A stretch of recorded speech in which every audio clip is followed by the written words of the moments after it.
Chapter 550. Tan Xiu's eyesight was greatly limited at the bottom of the sea, and he could only see the scene tens of meters away. Ji Qimei's words made him keenly aware that the situation was not right. Silence. The deeper they went into the seabed, the quieter it became. Initially, they could still see a few fishes passing by, but the deeper they went, the fewer fishes there were. But now they couldn't even see a single fish. There must be a reason for this abnormality, and it was definitely not normal. Ji Qimei, use your spiritual sense to explore. Tan Xiu looked around and said with a serious face. Ji Qimei forced a smile and shook her head. I've probed with my spiritual sense, Venerable Lord. But I found a serious problem. My spiritual sense has been severely suppressed. There's even a special energy fluctuation that isolates my spiritual sense from the outside more than 20 kilometers away from here. Tan Xiu's complexion changed as he said, if I'm not mistaken, the place you're talking about is the direction of Resting Cemetery Island? Yes, it's the direction of Resting Cemetery Island. Ji Qimei nodded. Also, Resting Cemetery Island is very strange. There's no gray rock layer under it, but deep seawater. Tang Xiu stared blankly and incredulously said, you mean, Resting Cemetery Island is floating in the sea? Yes, it's completely suspended in the sea, answered Ji Qimei. Tang Xiu's heartbeat accelerated and countless thoughts kept churning inside his mind. He could now guess that there must be an extremely powerful person who had arranged a huge array under Resting Cemetery Island. Not only could this array support the island, but it could also isolate the spiritual sense of immortal cultivators. Let's go and have a look. Tan Xiu finally made a decision and said in a deep voice. With Ji Qimei here, he didn't believe that there was any place on earth that could bring danger to her. In just a few breaths, Ji Qimei led Tan Xiu to the bottom of Resting Cemetery Island. Reflected in their eyes was an energy screen that exuded golden light.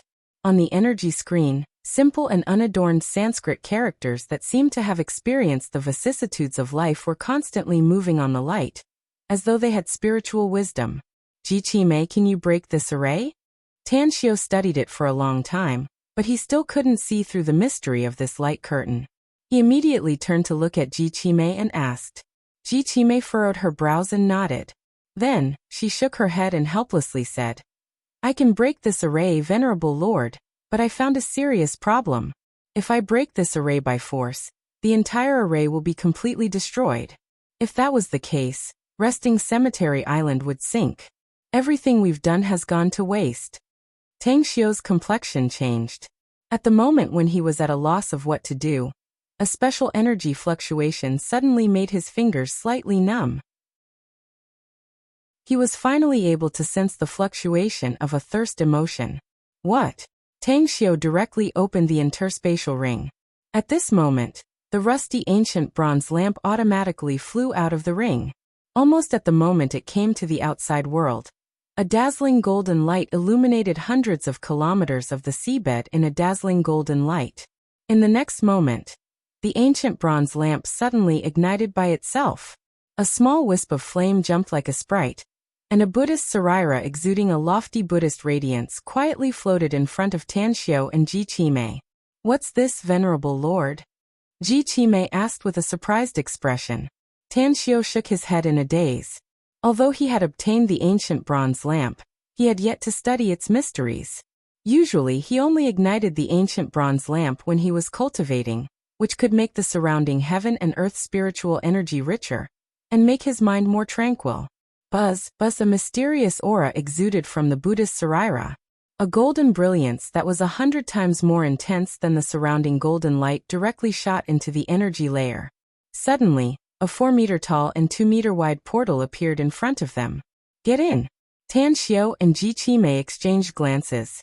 After hesitating for a moment, Tan Xiu gritted his teeth and said, whoosh, whoosh.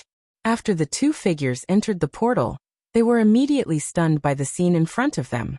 There was no seawater here, but an endless space that stretched as far as the eye could see.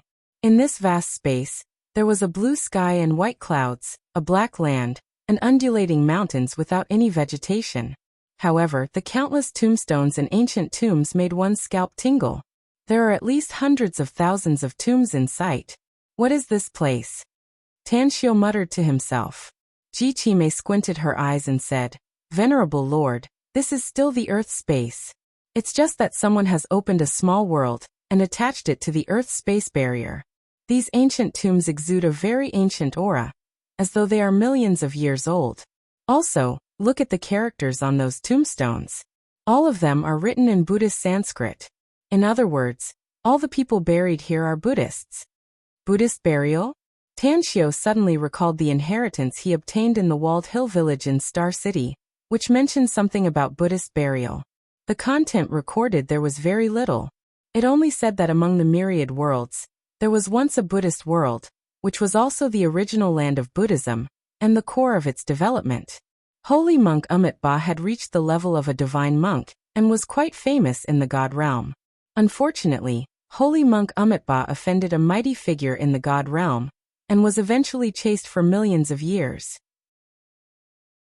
Ultimately, he couldn't escape the calamity, and even the Buddha world was swept away, with hundreds of millions of Buddhist disciples being obliterated.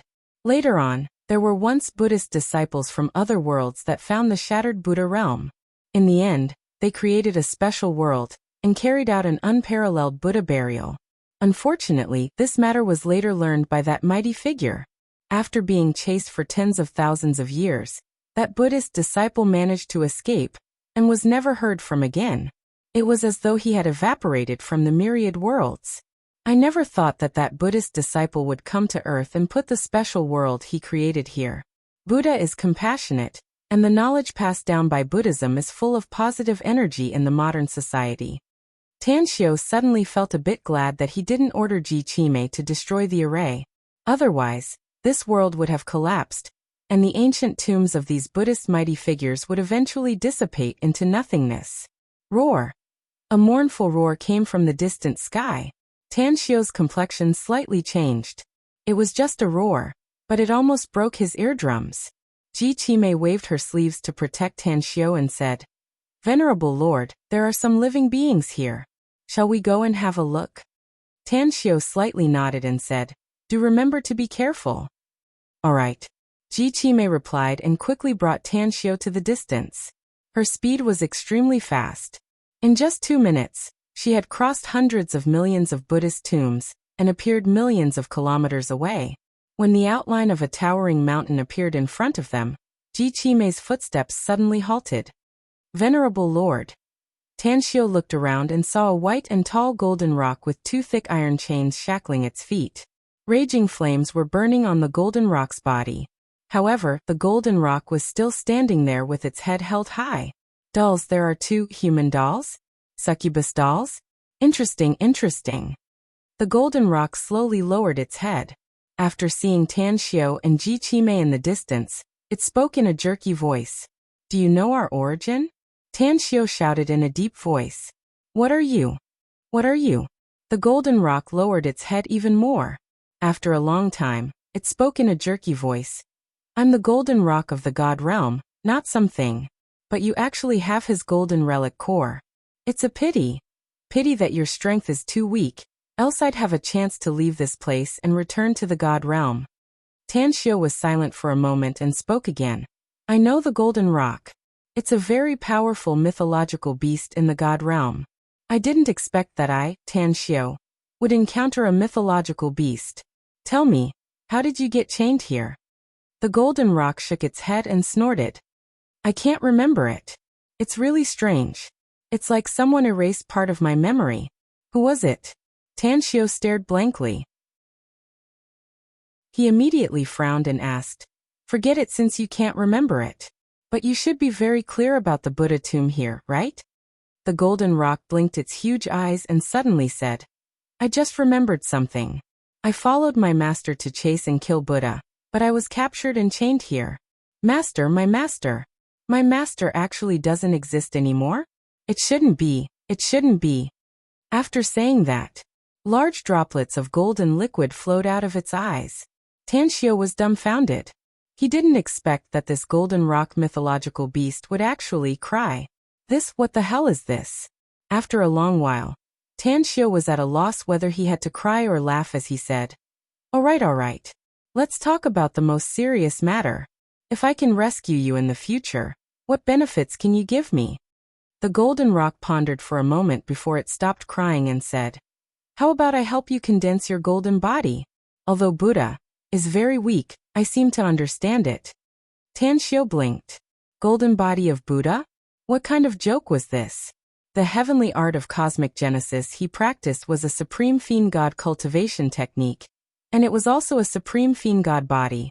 If it was forged into a golden body of Buddha, how could he practice in the future? However, the golden rock seemed to have seen through Tanshio's thoughts and said with a strange smile, interesting, really interesting. Heavenly art of cosmic genesis? You practice the heavenly art of cosmic genesis? Didn't that holy monk Amitabha get this cultivation technique from my master, and was eventually chased to death? Interesting. Tanshio was taken aback and said in surprise, you know a lot of things, huh? But why does holy monk Amitabha need the heavenly art of cosmic genesis? The golden rock looked at Tanshio as if it was looking at an idiot and said, don't you know that the two extremes of Buddha and demon are the cultivation of the wheel? If they are compatible, they will be formed, and if they are separated, they will disperse. Only when Buddha and demon are compatible can holy monk Amitabha take the last step and reach the level of hierarch. Hierarch. My master's realm is the peak existence of the divine world.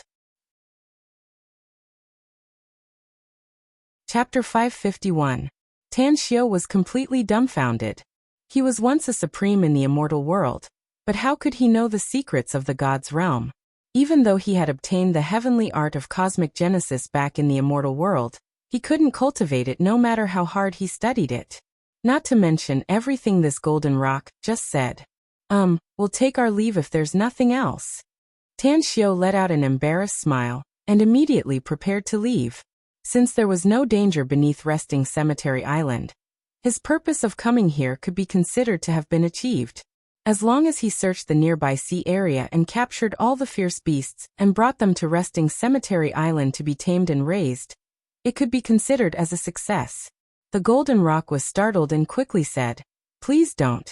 You may be nothing but an ant in my eyes now, but don't you want to obtain a Buddhist golden body? Although Tanshio was tempted, his expression remained unchanged. He shook his head indifferently and said, what use do I have for a Buddhist golden body with my current cultivation? Even if I need it later, I'll just find a Buddhist cultivation technique. The heavenly art of cosmic genesis is difficult to obtain, but a Buddhist cultivation technique is as easy as flipping my hand. You're really short-sighted, brat. The golden rock angrily shouted. I'll help you condense a golden body, so how can you be compared to an ordinary Buddhist disciple? Believe me, your physical strength will increase by tens of thousands of times after obtaining a Buddhist golden body. Even an ordinary immortal weapon won't be able to hurt you. Tanshio's spirit shook and he said, there's an old saying here that pies falling from the sky can generally crush people to death. So tell me your conditions. The golden rock let out a long cry and said, you have great wisdom. My conditions are very simple. When you become a supreme in the immortal world, that is, the peak of the immortal world, come back here and release me. Is this your condition? Tanshio curiously asked. Only this one? Yes, said the golden rock. Tanshio pondered for a moment before he nodded and said, I promise you. Upon hearing this, the golden rock instantly spread its wings and two golden lights shot out from its wings and directly hit Tanshio. Even though Jichime was very powerful, she still couldn't stop it in time. A monstrous heatwave instantly enveloped Tanshio. Tanshio had a feeling that this unbearable burning sensation was more painful than being cut into pieces, or being executed by 1,000 cuts. However, just as he was about to be unable to hold on any longer, a series of ancient golden characters that were filled with the vicissitudes of life continuously appeared within his body. These ancient talismans seemed to be filled with intelligence.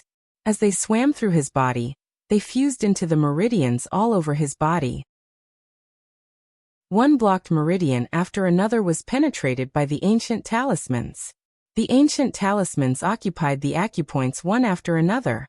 The golden light merged with the astral power inside Tanshio's body, causing a qualitative change in his astral power. The two extremes of Buddhism and demonic merged to form perfection. When it was full, it would return to one and become primal chaos. In just a few breaths, the astral power in Tan Xiu's body had completely disappeared, and was replaced by the newly formed chaotic power. This chaotic power was thousands of times stronger than the astral power, immortal power, and countless times stronger than the divine power.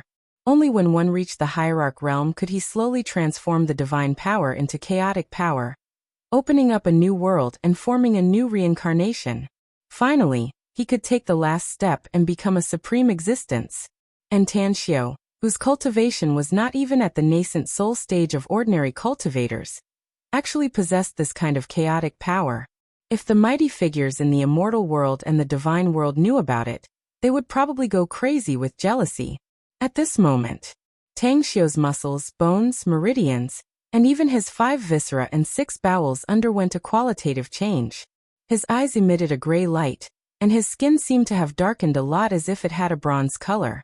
The hair all over his body had long been burned off, but it grew again at this time. Time flew by. After a full 9 days, Tan Xiu's body was completely transformed. After the 2 golden lights disappeared into the golden rock's wings, the golden rock directly lay down and fell into a deep sleep. Tan Xiu's height had increased by several centimeters. His smooth muscles were incomparably beautiful, and his body's proportions had become very perfect. How do you feel, Lord? Ji Qimei had been in a tense mood for the past few days as she watched the changes in Tan Xiu's body. At this moment, she saw Tan Xiu open his eyes and hurriedly asked with concern. A smile was outlined on the corner of Tan Xiu's mouth as a thick smile crawled on his face. Very good, very good. My current body may not be comparable to an immortal weapon, but it's not too far from it.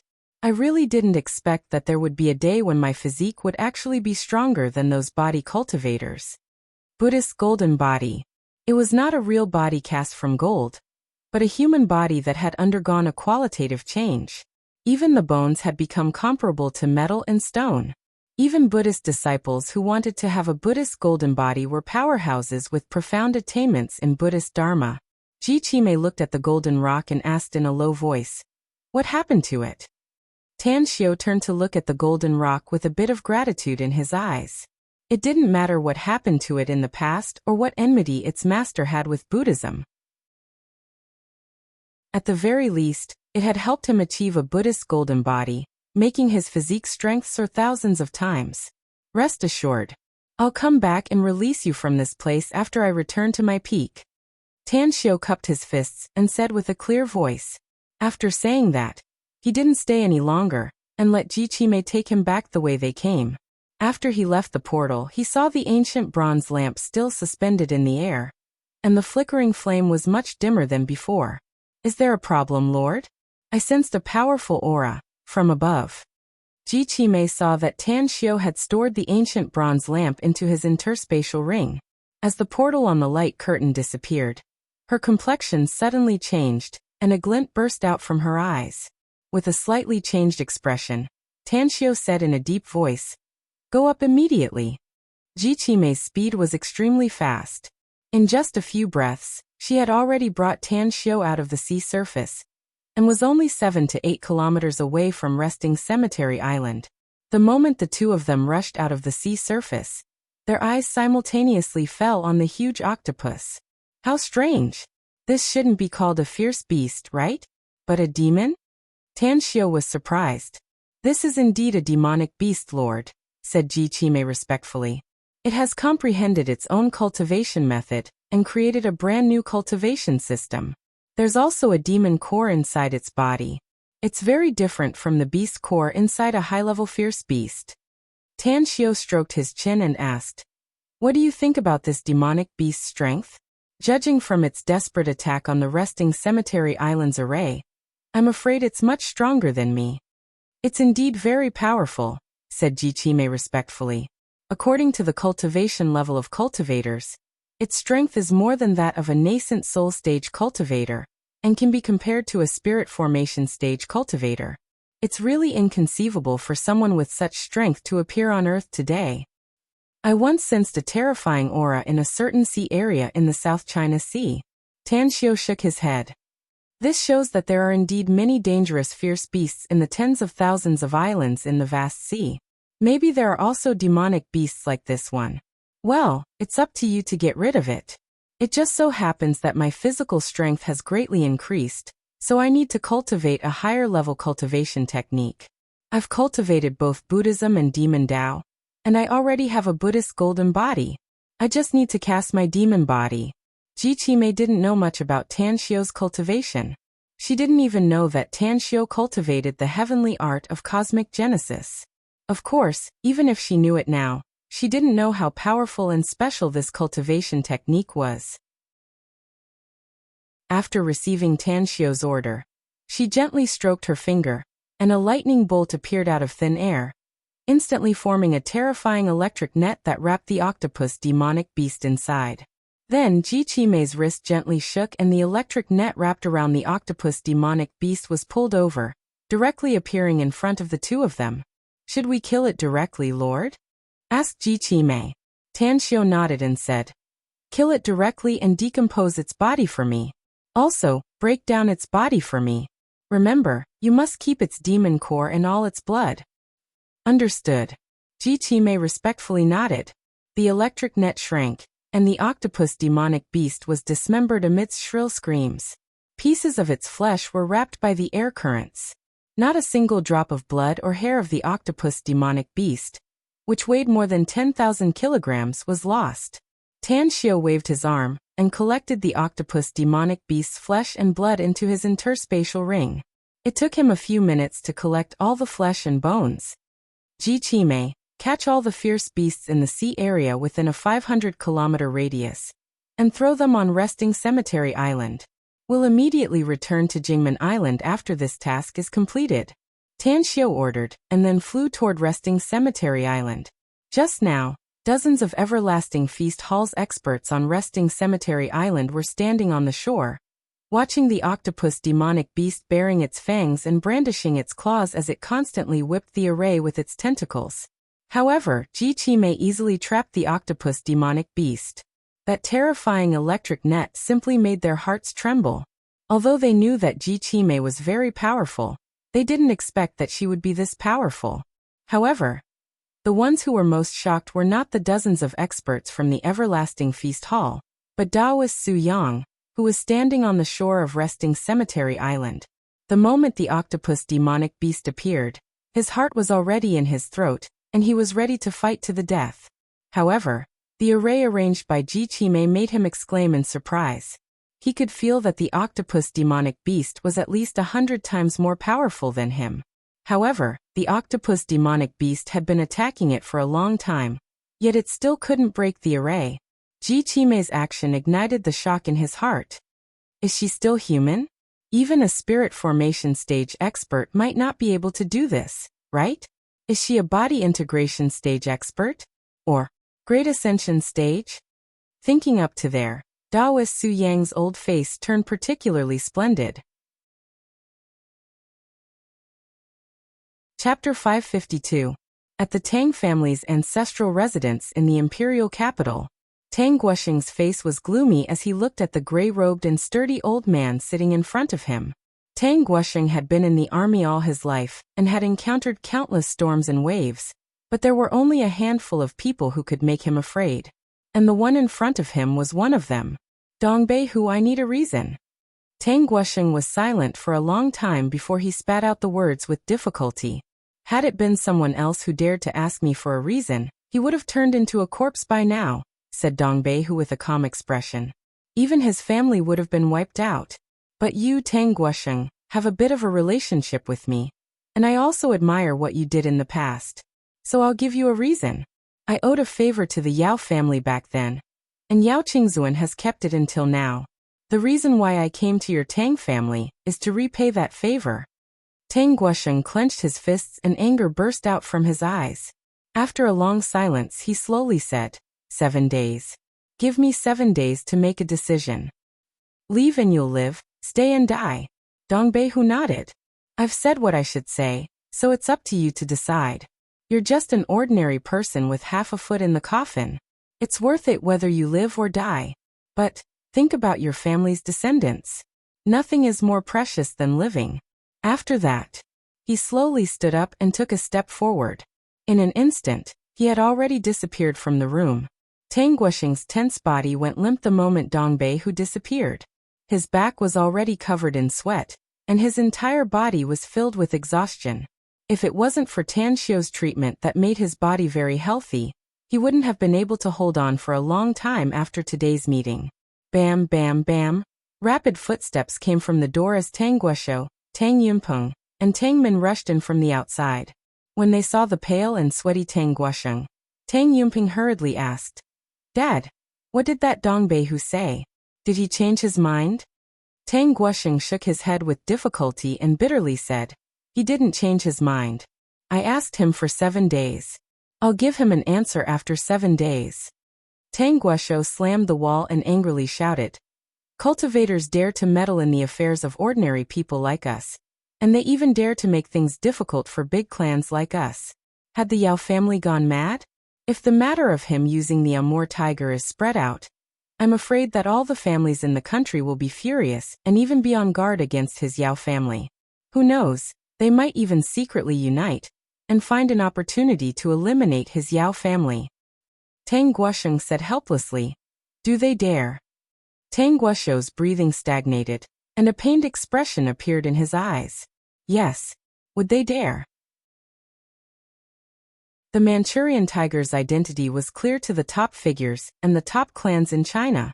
Who would dare to provoke the Manchurian tiger after so many years? Even if it was the most powerful person. Didn't they all go to the northeast to visit the Manchurian tiger after they came to power? Dad, I still can't contact Xiao. At this time, Tang Yunda rushed in from the door with an anxious expression on his face. Tang Guosheng waved his hand and said, "Since we can't contact him, then there's no need to contact him. Although Xiao was outstanding and powerful, he was still too young. Forget it. Inform everyone to hold a family meeting in 2 days, and recall all the core members of the Tang family. The Manchurian tiger wants us to leave China and go abroad to fend for ourselves. Ask everyone if they agree or not." The other 4 members of the Tang family looked at each other in dismay. Their faces immediately turned ashen, and they fell into silence. Jingmen Island. Tang Yunqing appeared in the everlasting feast hall, dressed in casual clothes and accompanied by only 2 guards. After casually asking for a box, Tang Yunqing spoke to the attendant who came with him. "I want to see the everlasting feast hall's boss. I'll have to trouble you to notify him." "I'm sorry, but I don't have the qualifications to contact our boss directly," said the beautiful attendant apologetically. "I can tell our manager if there's anything you need." Tang Yunqing nodded and said, "Then tell him that the Tang family from the imperial capital has come. Please wait a moment. I'll leave first." The beautiful attendant nodded and said. A few minutes later, a middle-aged man quickly came from behind Gu Xiaoxue, who was sitting cross-legged on the coast. When he came behind Gu Xiaoxue, he immediately respectfully said, "Little boss, someone wants to see you." Gu Xiaoxue floated and asked, "Who is it?" "The Tang family from the imperial capital." The middle-aged man respectfully replied. Gu Xiaoxue's brows raised. She immediately nodded and said, "I see. Lead the way." Quickly, when Gu Xiaoxue appeared in the box, Tang Yunqing immediately stood up and said, "Long time no see, Miss Gu." Gu Xiaoxue lightly smiled and said, "If I remember correctly, you should be Uncle Yunqing, right? Are you looking for our boss this time? Or, I want to see Tan Xiao," said Tang Yunqing immediately. "But I've called him many times, but I can't get in touch with him. I learned that he's in Jingmen Island, so I immediately rushed over. Miss Gu, can I trouble you to tell him that I'm looking for him for an urgent matter?" Gu Xiaoxue stared blankly and asked with astonishment, "An urgent matter? Did something big happen to the Tang family? Our boss went to the sea and I can't get in touch with him for the time being." Tang Yunqing forced a smile and said, "Something big indeed happened. If it's not handled well, I'm afraid our Tang family will be finished." "Miss Gu, you're someone that my nephew trusts very much, so I won't hide it from you. You should have heard of this Amur tiger, right?" "I've heard of him. He's very strong." Gu Xiaoxue nodded. "That's right. He's very strong." Tang Yunqing nodded and said, "There seems to be no one more powerful than him in the entire country. I don't know what method the Yao family used to invite the Amur tiger from his hometown. He gave us a choice to leave the imperial capital in China. Leave the imperial capital, leave the kingdom of Wuxia. Otherwise he will attack our Tang clan and exterminate our entire clan." Gu Xiaoxue's complexion changed. A cold light flashed in her eyes as she coldly said, Amur tiger? He's very courageous. If it wasn't for my master who helped him break through his cultivation in the past, he wouldn't have the glory he has today. I didn't expect that he would dare to set his eyes on boss's family in just a few decades. Uncle Yunqing, you can rest assured. Although the Amur tiger is very strong, he can't shake the Tang family. Tang Yunqing looked blank for a moment before he forced a smile and said, Miss Gu, it's not that I don't believe you, but that Amur tiger is not an ordinary person. He's a cultivator. Do you know what it means to be a cultivator? He's an existence akin to an immortal.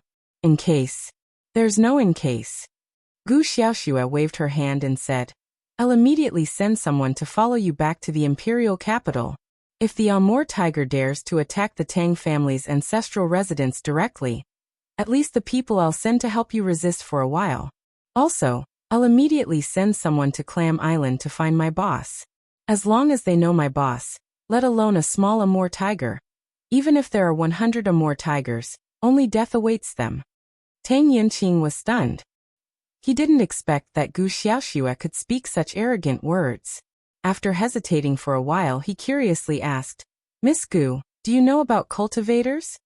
Gu Xiaoxue pondered for a moment. She then waved her hand, and all the objects in the room that were not fixed floated up.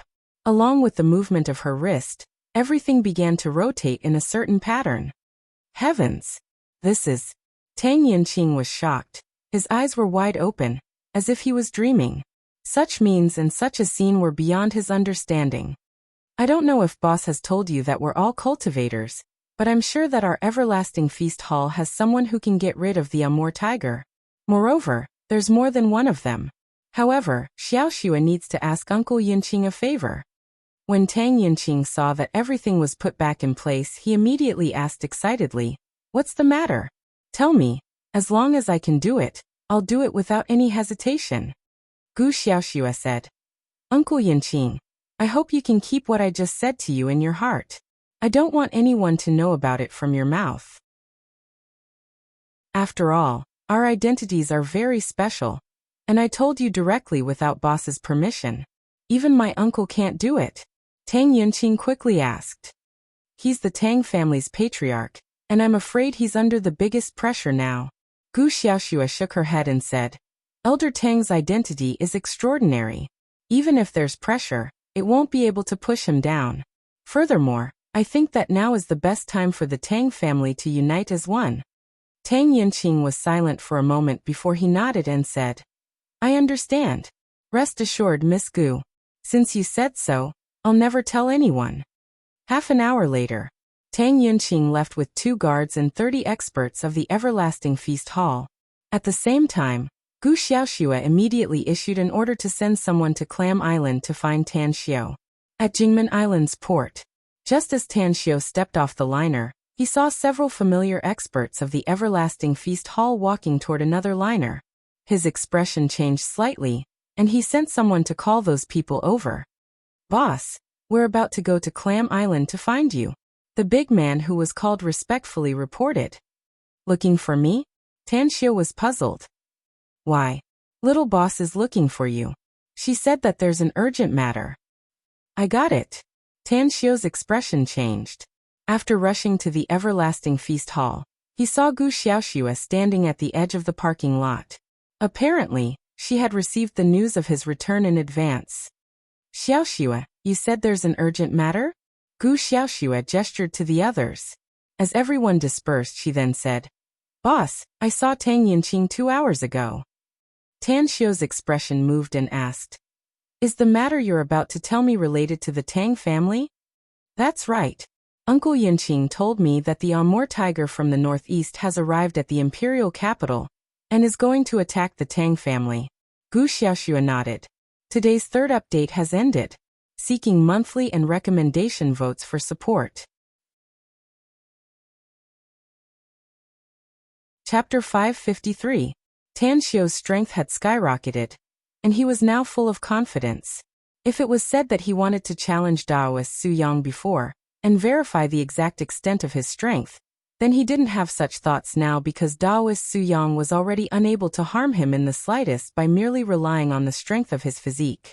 Amor Tiger. Tan Xiu had heard of this name from Daoist Su Yang, and also had a simple understanding of it. But he never expected that Amor Tiger would unexpectedly attack the Tang family. Why? Despite having a well-thought-out plan in mind, Tan Xiu still asked for the reason. I don't know much, Grandmaster. Would you like to contact the Tang family's elders? Gu Xiaoxue said softly. Tan Xiu suddenly sobered up. He grabbed his mobile and looked at it, only to find that it had already been shut down due to running out of power. He found the charger and charged it for a few minutes before turning it back on. Then he kept receiving text messages and missed calls. Most of them were from the Tang family's people. Imperial capital, Tang family's ancestral residence. Tang Guoxing was smoking a cigarette with a worried expression on his wrinkled face. He was unwilling to accept the downfall of the Tang family in Wuxia. He was even more unwilling to see the Tang family being expelled from Wuxia and struggling at death's door abroad. However, the Manchurian tiger's fame and his supernatural methods were like a mountain pressing down on his heart, making it difficult for him to breathe. Yao family, had I known that you had such a trump card, I would have used the future of the entire Tang family as a gambling stake. I would have shed all pretense of cordiality with you. Even if my Tang family falls, I would have dragged your Yao family to the grave with me. Tang Guoxing thought painfully. Ring, ring, ring. His cell phone rang, but he didn't have the strength to answer it. Only after the ringtone rang for 5 or 6 times did he slowly pick up the phone. When his eyes fell on the name on the screen, his expression slightly froze and his eyes instantly burst with light. After Tang Guoxing picked up the call, he slowly spat out a sentence. You know about it, Xiu? I already know about it, Grandpa. But I don't know much about it. Tell me, what's the situation? Why would that old man from the northeast suddenly want to deal with our Tang family? Tan Xiu's calm voice came through the phone. Tang Guoxing bitterly said. What else can it be? Our Tang family has no enmity with him in the past or in the near future. And it is all because of the Yao family. Forget it, Xiu. Take care of yourself. Don't worry about the family matters. If the Tang family really can't hold on in the end, you should also be prepared to go abroad. Tan Xiu smiled faintly and said, Grandpa, words that boost others' morale and diminish our own prestige don't seem to come from your mouth. In the eyes of others, he may be a Siberian tiger, but in my eyes, he is just a little green insect. There are some things that I haven't told you in depth. Now that things have come to this, I feel that I don't need to hold back anymore. Weren't they just cultivators? If I wanted to kill him, I could do it easily. Tang Guoxing's expression changed and he said in a deep voice, Don't talk nonsense, Xiu. Cultivators are extremely terrifying existences in our country. Although their number is as scarce as phoenix feathers and unicorn horns, each and every one of them possesses the power of ghosts and gods. Ordinary people can't deal with them. I know that you know some cultivation techniques, but Tan Xiu interrupted Tang Guoxing and seriously said, There's something you might not know, Grandpa. I'm also a cultivator, and my strength may not be worse than the Amor Tiger. Furthermore, nearly all the core members of the Everlasting Feast Hall are cultivators. If some experts were to act, let alone one Amor Tiger, even if there were 10 Amor Tigers, I wouldn't put them in my eyes. You can tell me about this matter first. I will set off for the imperial capital in a moment. Leave this matter to me. Tang Guoxing involuntarily exclaimed. What did you just say, Xiu? You're a cultivator? All the core members of the Everlasting Feast Hall are cultivators? How is this possible? How can there be so many cultivators in the world? Tan Xiu calmly said, Grandpa, you should know my character. If I don't have a diamond, I won't do porcelain work. Since I dare to do it, it means that I have enough confidence. In addition, this matter concerns the safety of the entire Tang family, so I won't lie through my teeth, nor will I brag. Tang Guoxing didn't speak for a long time, but the excitement on his old face was very intense. After explaining the relationship between the Yao family and the Amur tiger, Tan Xiu directly hung up the phone. At the Everlasting Feast Hall on Jingmen Island, Tan Xiu had just taken a shower and changed into clean clothes when Daoist Su Yang hurried over. Although Tan Xiu had arranged a residence for him, he still kept thinking about going to the northeast, so he came to find Tan Xiu to discuss when to leave. Daoist Tang, I want to know who's stronger, me or the Amur tiger. When can we set off? Immediately.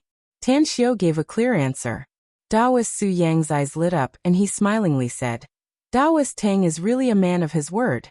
Then let's go now. What I said immediately is, I'll leave for the imperial capital by myself, and you'll go back to where you came from. Tan Xiu shook his head. There's a special reason I hope you can understand. Daoist Su Yang's complexion changed and he asked, what special reason? I'm also curious about this Amur tiger. Tan Xiu lightly said, he can become a terrifying figure in the eyes of the top influential figures in China, so it's not a big deal to meet him. However, he ran to the imperial capital and tried to deal with my Tang family, so he's dead meat. Do you want to exchange pointers with someone who's about to die? Daoist Su Yang shuddered inwardly.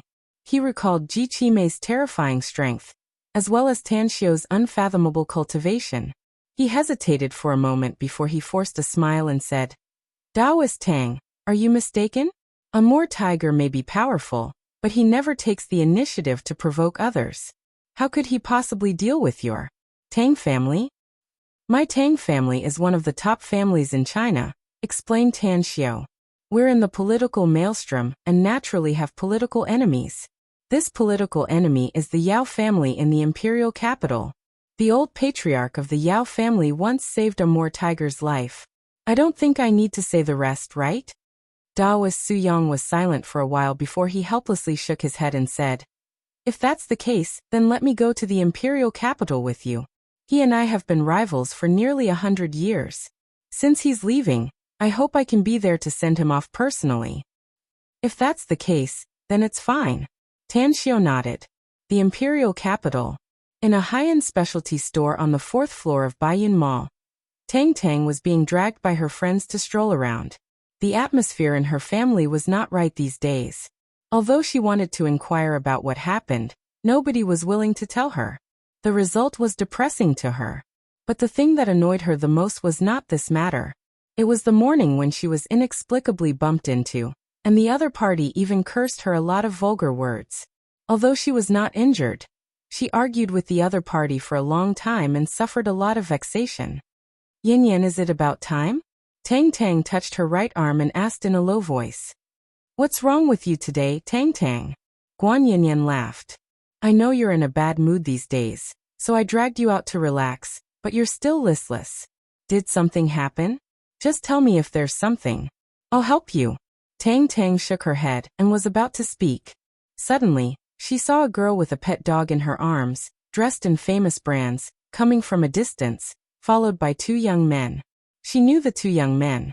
They were from the Yao family's branch family, very famous hedonistic young masters in the imperial capital.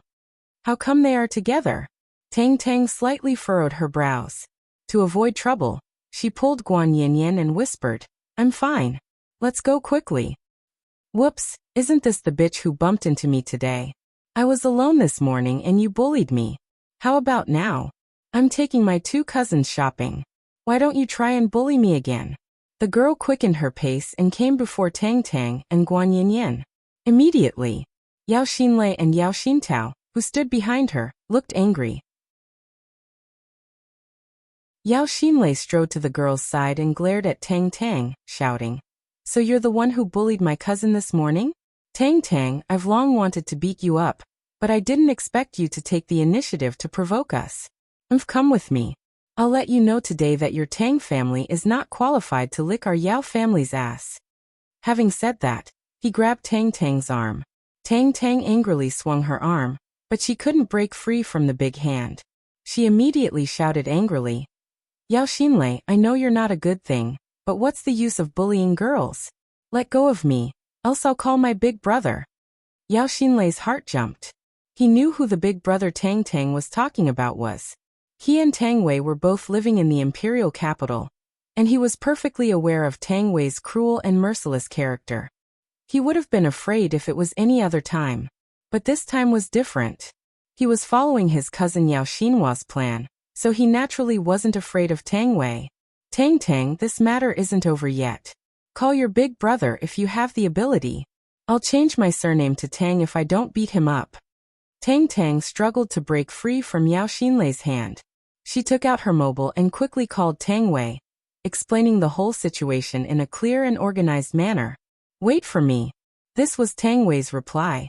Half an hour later, Tang Wei arrived with 4 of his recently recruited men. He didn't think much and immediately gave the order to beat up Yao Xinlei and Yao Xintao. However, just as the 4 youths were about to make their move, 20 to 30 youths dressed like hooligans suddenly appeared nearby with clubs in their hands.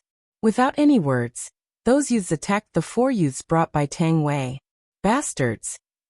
If Tang Wei still didn't know that the present situation was arranged by Yao Xinlei and Yao Xintao in advance, then he would be out of his mind. Yao Xinlei proudly shouted, "Take them away from me.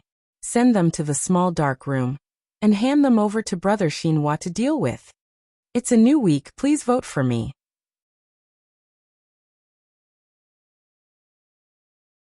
Chapter 554.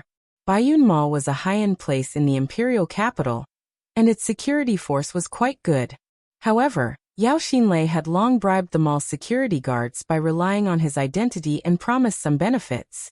Therefore, the group of people escorting Tang Wei and Tang Tang didn't encounter any obstruction as they left.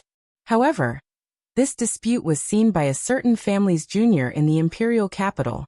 He knew Yao Xinlei and the others as well as Tang Wei's group. After all, they were the silk pants of the imperial capital, and it was impossible for them not to attract attention.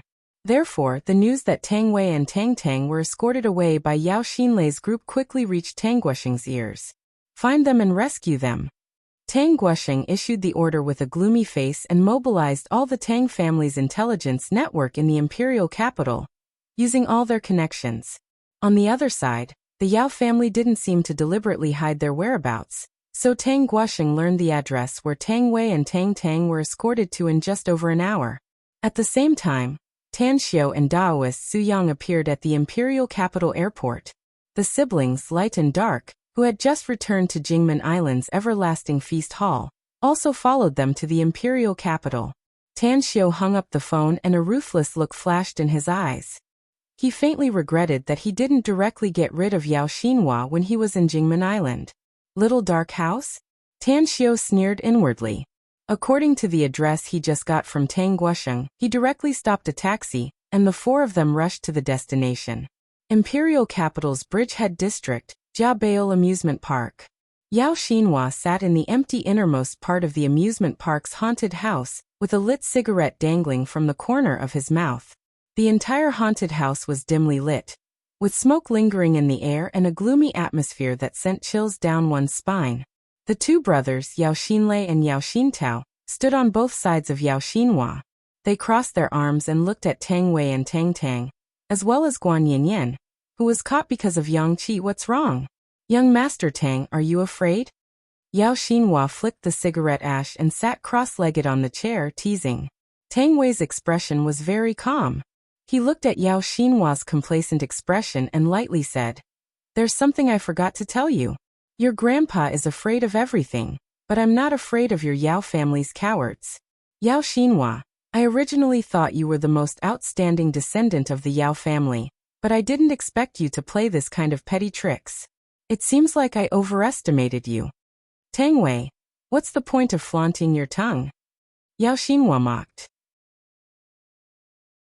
"Actually, I've wanted to deal with you for a long time, but unfortunately, I've been delayed by all sorts of things and ended up dragging it until now. Your Tang family is already on the decline, and I'm afraid it won't be long before you'll be chased out of China. In the future, you won't be a majestic Tang family disciple in my eyes, but a battered and exhausted stray dog." Tang Wei looked angry and sneered. "Yao Xinhua, I know you've been delayed by various things in the past and have been bullied by my younger brother Tan Xiao, but you're still willing to mention such a shameful thing? I feel ashamed for you. Do you really think you can guess what will happen to the Tang family in the future? Tan Xiao?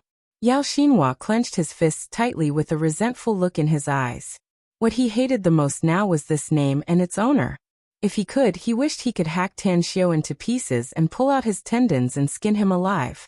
Glaring coldly at Tang Wei, Yao Xinhua coldly said, Tang Wei, your tone is very tough, but I don't know if your bones are tough or not. But you can rest assured. These two younger brothers of mine have been drooling over your younger sister for a long time, and will absolutely not test whether her bones are tough or not. Hee. Yao Xinlei and Yao Xintao deliberately revealed a smiling expression as they looked at Tang Tang while stroking their chins. Tang Tang didn't have a trace of fear. She even puffed out her small chest and said, Yao Xinhua, don't you know that these two dogs of yours are useless? Also, if these two dogs dare to touch a finger of mine, it's tantamount to shedding all pretense of cordiality with my Tang family. Your Yao family is very strong, but how can you know what cards my Tang family has in hand? At that time, Tang Wei stared blankly for a moment. Looking at his younger sister's unexpectedly tough attitude, he instantly understood what she meant. She was bluffing to deter Tang Xinhua. In an instant, he reacted and pretended to be angry as he shouted, Shut up, Tang Tang. Tang Tang's eyes lit up. She understood that her brother had understood her intention, so she deliberately revealed a resentful expression and turned her face to the side. Yao Xinhua's heart thumped. As a descendant of a major family in the imperial capital, he naturally knew that every major family had their own trump card. A few days ago, his grandfather personally said that the Tang family was not as weak as they looked on the surface and must have some trump cards. Therefore, in order to deal with the Tang family, his grandfather personally invited the Amur tiger to the imperial capital. Could it be? What trump card does the Tang family really have that they're not even afraid of the Amur tiger? Yao Xinhua didn't know much about the situation of cultivators, but Tang Tang's words and Tang Wei's performance made him secretly vigilant. He decided to change some of his previous thoughts. However, he didn't really intend to let his two cousins humiliate Tang Tang. His words just now were just a threat. He didn't even intend to let his men beat Tang Wei. His purpose was very simple, to humiliate Tang Wei and the Tang family. As long as Tang Wei yielded, it would be the same as slapping the Tang family's face. Men, castrate Tang Wei for me. I really want to know what interesting things will happen in the future after the dignified young master of the Tang family becomes the last living eunuch on earth. Yao Xinhua clapped his hands and shouted. Immediately, four big men, who had long prepared some tools, strode to the front of Tang Wei. Two of them grabbed the tied-up Tang Wei and forcefully pressed him on a bench. The last living eunuch on earth? Interesting indeed. A strange voice came from a distance. Just as the voice faded away, a hazy figure appeared at Tang Wei's side. Along with the four blasts of air, the four big men who were about to deal with Tang Wei instantly stiffened on the spot. Yao Xinhua abruptly stood up from the chair with a horrified look in his eyes. What shocked him was not the arrival of Tan Xiao, but the fact that Tan Xiao was standing at Tang Wei's side in a flash. Such a terrifying speed was absolutely something he had never seen before in his life. Where did this dog come from? Yao Xinlei's brows pricked up as he stepped forward and shouted. Puff! A crescent-shaped machete rotated at an extremely fast speed and directly cut into Yao Xinlei's neck. In less than 1/100th of a second, Yao Xinlei felt that the world was spinning, and his line of sight kept moving. He saw the ceiling and a headless corpse with blood spurting out of its neck, clad in white. The handsome and unrestrained light silently appeared at Tan Xiao's side. The crescent-shaped machete evaporated along with the blood on it, and returned to his hand. Bam, bam, bam, bam. The sound of bodies falling to the ground kept ringing on both sides. More than 20 of Yao Xinhua's men desperately clutched their throats as they fell to the ground and twitched, gradually losing their movements. Yao Xinhua's complexion changed. He recalled the night when he participated in the charity gala in Jingmen Island, where he fell unconscious without knowing it. He was astute and had already guessed that the person he knocked unconscious was Tan Xiao.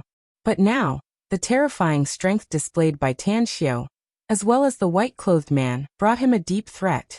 However, what shocked him the most was that more than 20 of his subordinates, who were standing in the shadows, were killed just like that? He didn't even know who did it. Tanxiu. An angry roar came out of Yao Xinhua's mouth. A smile outlined on the corner of Tanxiu's mouth. He cut off the rope on Tang Wei's body with a powerful qi and calmly walked to the front of Tang Tang and said with a light smile, "Are you afraid?" Tang Tang's eyes were very bright. She liked this big brother of hers very much, and had heard a lot of things this big brother had done. Her quick-witted eyes blinked as she giggled and said, "I was afraid, big brother Tanxiu. But now that you're here, I'm not afraid anymore." Tanxiu smiled and untied the rope for her. He also untied the rope on Guan Yinyan's body and then said with a smile, "Did you hear what I just said? Some people think that the last eunuch on earth is very interesting, so I need to ask you to do something. After you go out, you must spread the news that young master Yao Xinhua of the Yao family has become the last living eunuch in the world." As Tanxiu's voice faded away, a hazy shadow flashed in the darkness. At this moment, Yao Xinhua suddenly clutched his crotch with fear and pain in his eyes as he screamed, "Big brother!" Yao Xintao's complexion greatly changed. But before he could finish shouting, his head was cut off. Fortunately, the haunted house was quite dark, and Yao Xinlei and Yao Xintao were a bit far away from Tang Tang and Guan Yinyan. Otherwise, they would have been scared silly. Tang Wei got up from the chair and fiercely punched the four big men, who seemed to have their bodies immobilized. Then he ran to Tanxiu's side and said, "Tanxiu, kill this Yao Xinhua." "I'll kill him, but not now," said Tanxiu with a faint smile. "Brother Tang Wei, take them home first. I'll go back to find you after I've dealt with the matters here." "I'll stay and help you," said Tang Wei quickly. "I don't need your help. I can easily deal with the matters here." Tanxiu shook his head and smilingly said. Tang Wei hesitated for a moment before he silently nodded and said, "Then we'll wait for you at Grandpa's place." A few minutes later, Tanxiu walked to the chair where Yao Xinhua had just sat. He sat on it and kicked Yao Xinhua, who was curled up on the ground and howling in pain, to the side. Then he smilingly said, "How is it? Heaven is treating you well, isn't it? Your dream has come true and you've become the last living eunuch in this world. Don't you feel particularly honored?" "Fuck you, Tanxiu."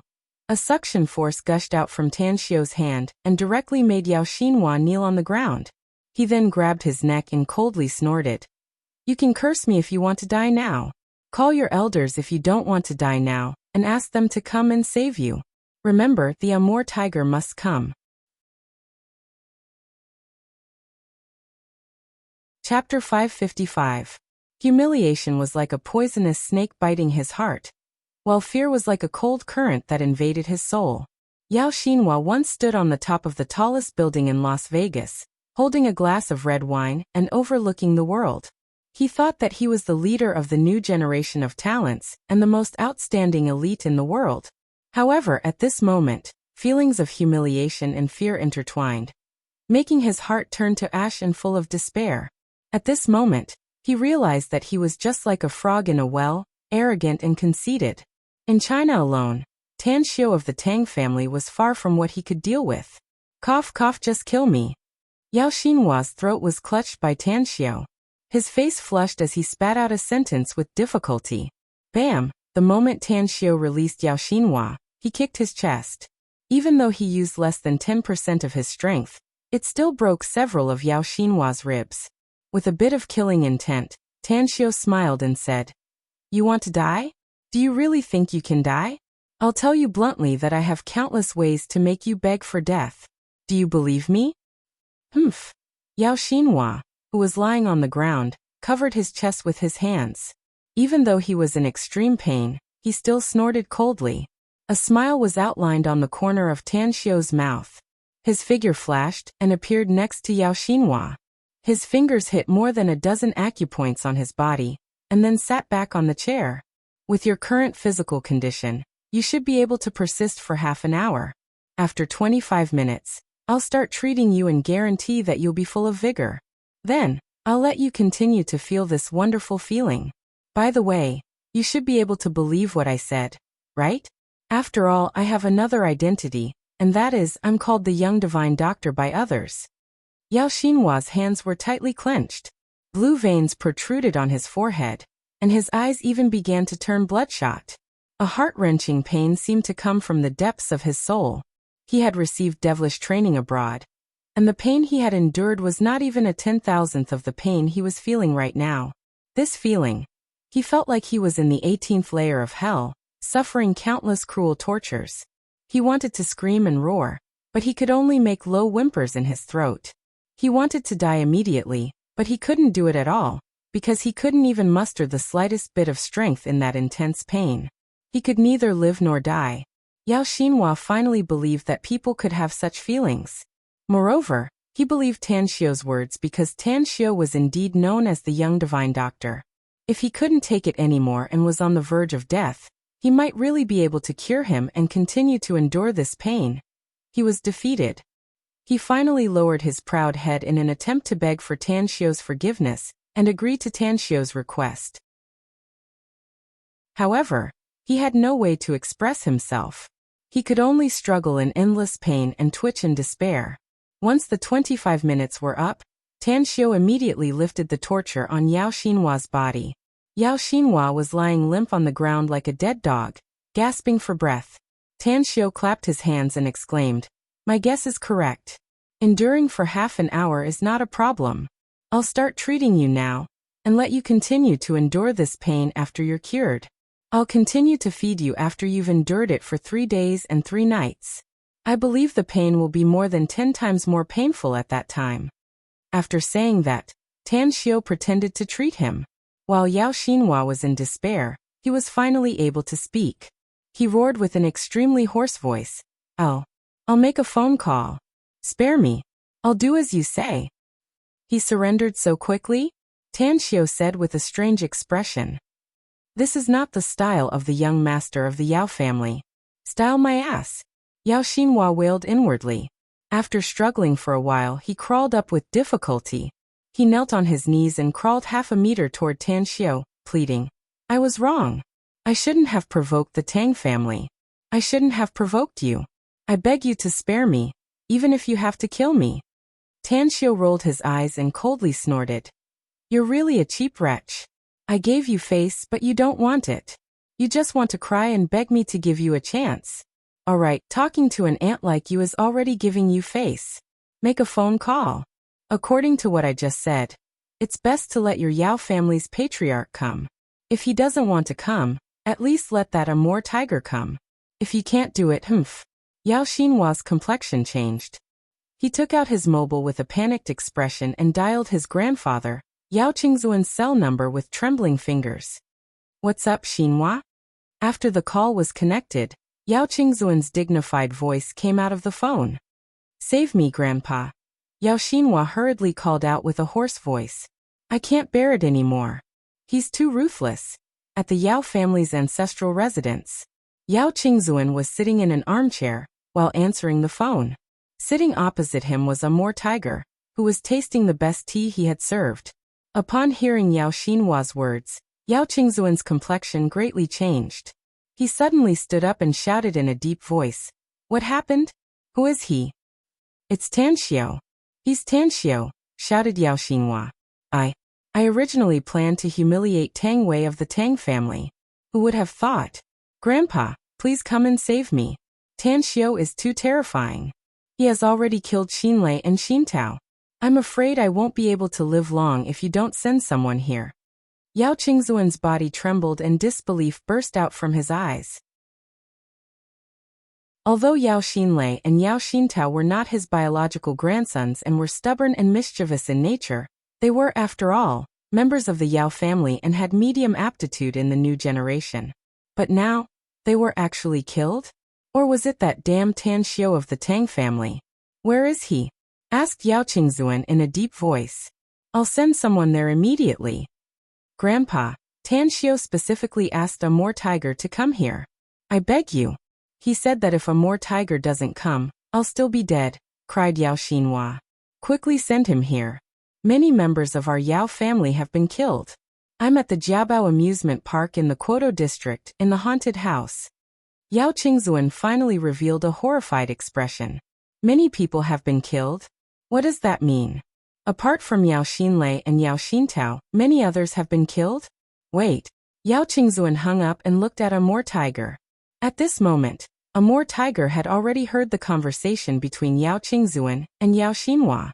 Although the voice coming from the phone was very low, he could still hear it clearly. Looking at Yao Qingzuan's gaze, he directly asked, "Is that Tan Xiu a member of the Tang family?" Yao Qingzuan knew how powerful Amor Tiger was, so he nodded and said, "That's right. He's the most outstanding descendant of the Tang family. He has destroyed a lot of our Yao family's affairs. He's just a brat." Amor Tiger shook his head and smilingly said, "Since he specifically asked me to go there, then I'll go and clean him up. The Tang family is really stupid. If I didn't promise to give Tang Guosheng 7 days, I would have gone there to destroy the Tang family now. I believe the 7 days will be up soon," said Yao Qingzuan in a heavy tone. "The Tang family has overestimated themselves, so let them continue to live in fear. With you here, the Tang family won't be able to stir up any waves." Dongbei, who was very satisfied with Yao Qingzuan's words, he nodded and followed Yao Qingqing, who was called over by Yao Qingzuan outside. Time fleeted by. Half an hour later, Yao Qingqing arrived at the Jabail amusement park in the Quoto district with dozens of Yao family members and Amor Tiger. Standing in front of the entrance of the haunted house, Yao Qingqing respectfully said, "Master Hu, they are inside. Sorry to trouble you." Amor Tiger smiled and shook his head. Just as he was about to step into the haunted house's entrance, he keenly caught a figure nearby. When he saw the figure, he instantly retracted his foot and instantly pounced toward the other party. In just half a second, he stood in front of the other party. "How come it's you?" Amor Tiger frowned and looked at the person in front of him. A forced smile appeared on Daoist Su Yang's face. After shaking his head, he raised the jar of wine he had prepared in advance and said, "We've known each other for a lifetime, yet we don't have any killing intent toward each other. Speaking of which, we can be considered as half-friends. You're about to leave today, and as your friend, I'm here to see you off. If there's an afterlife, I hope you'll mind your own business in the future." Amor Tiger's complexion changed and he coldly snorted, "What do you mean by that damned old Taoist?" "You don't need to ask me." Daoist Su Yang sighed. "You've already set foot here, so I'm afraid it'll be very difficult for you to leave today. This jar of wine is for you to see you off. Please." Amor Tiger's heart skipped a beat, but he didn't take the jar of wine. Instead, he stared at Daoist Su Yang. After a long time, he slowly asked, "Have you broken through?" "Yep." Daoist Su Yang nodded. "Even if you've broken through, you're still far from being on par with me." Amor Tiger sneered. "If you really want to support the Tang family, then don't blame me for disregarding our many years of friendship and killing you here today." Daoist Su Yang slightly furrowed his brows. He shook his head and said, "I think you misunderstood. Since you want to deal with the Tang family, there will naturally be people from the Tang family who will deal with you. I'm just here to see you off."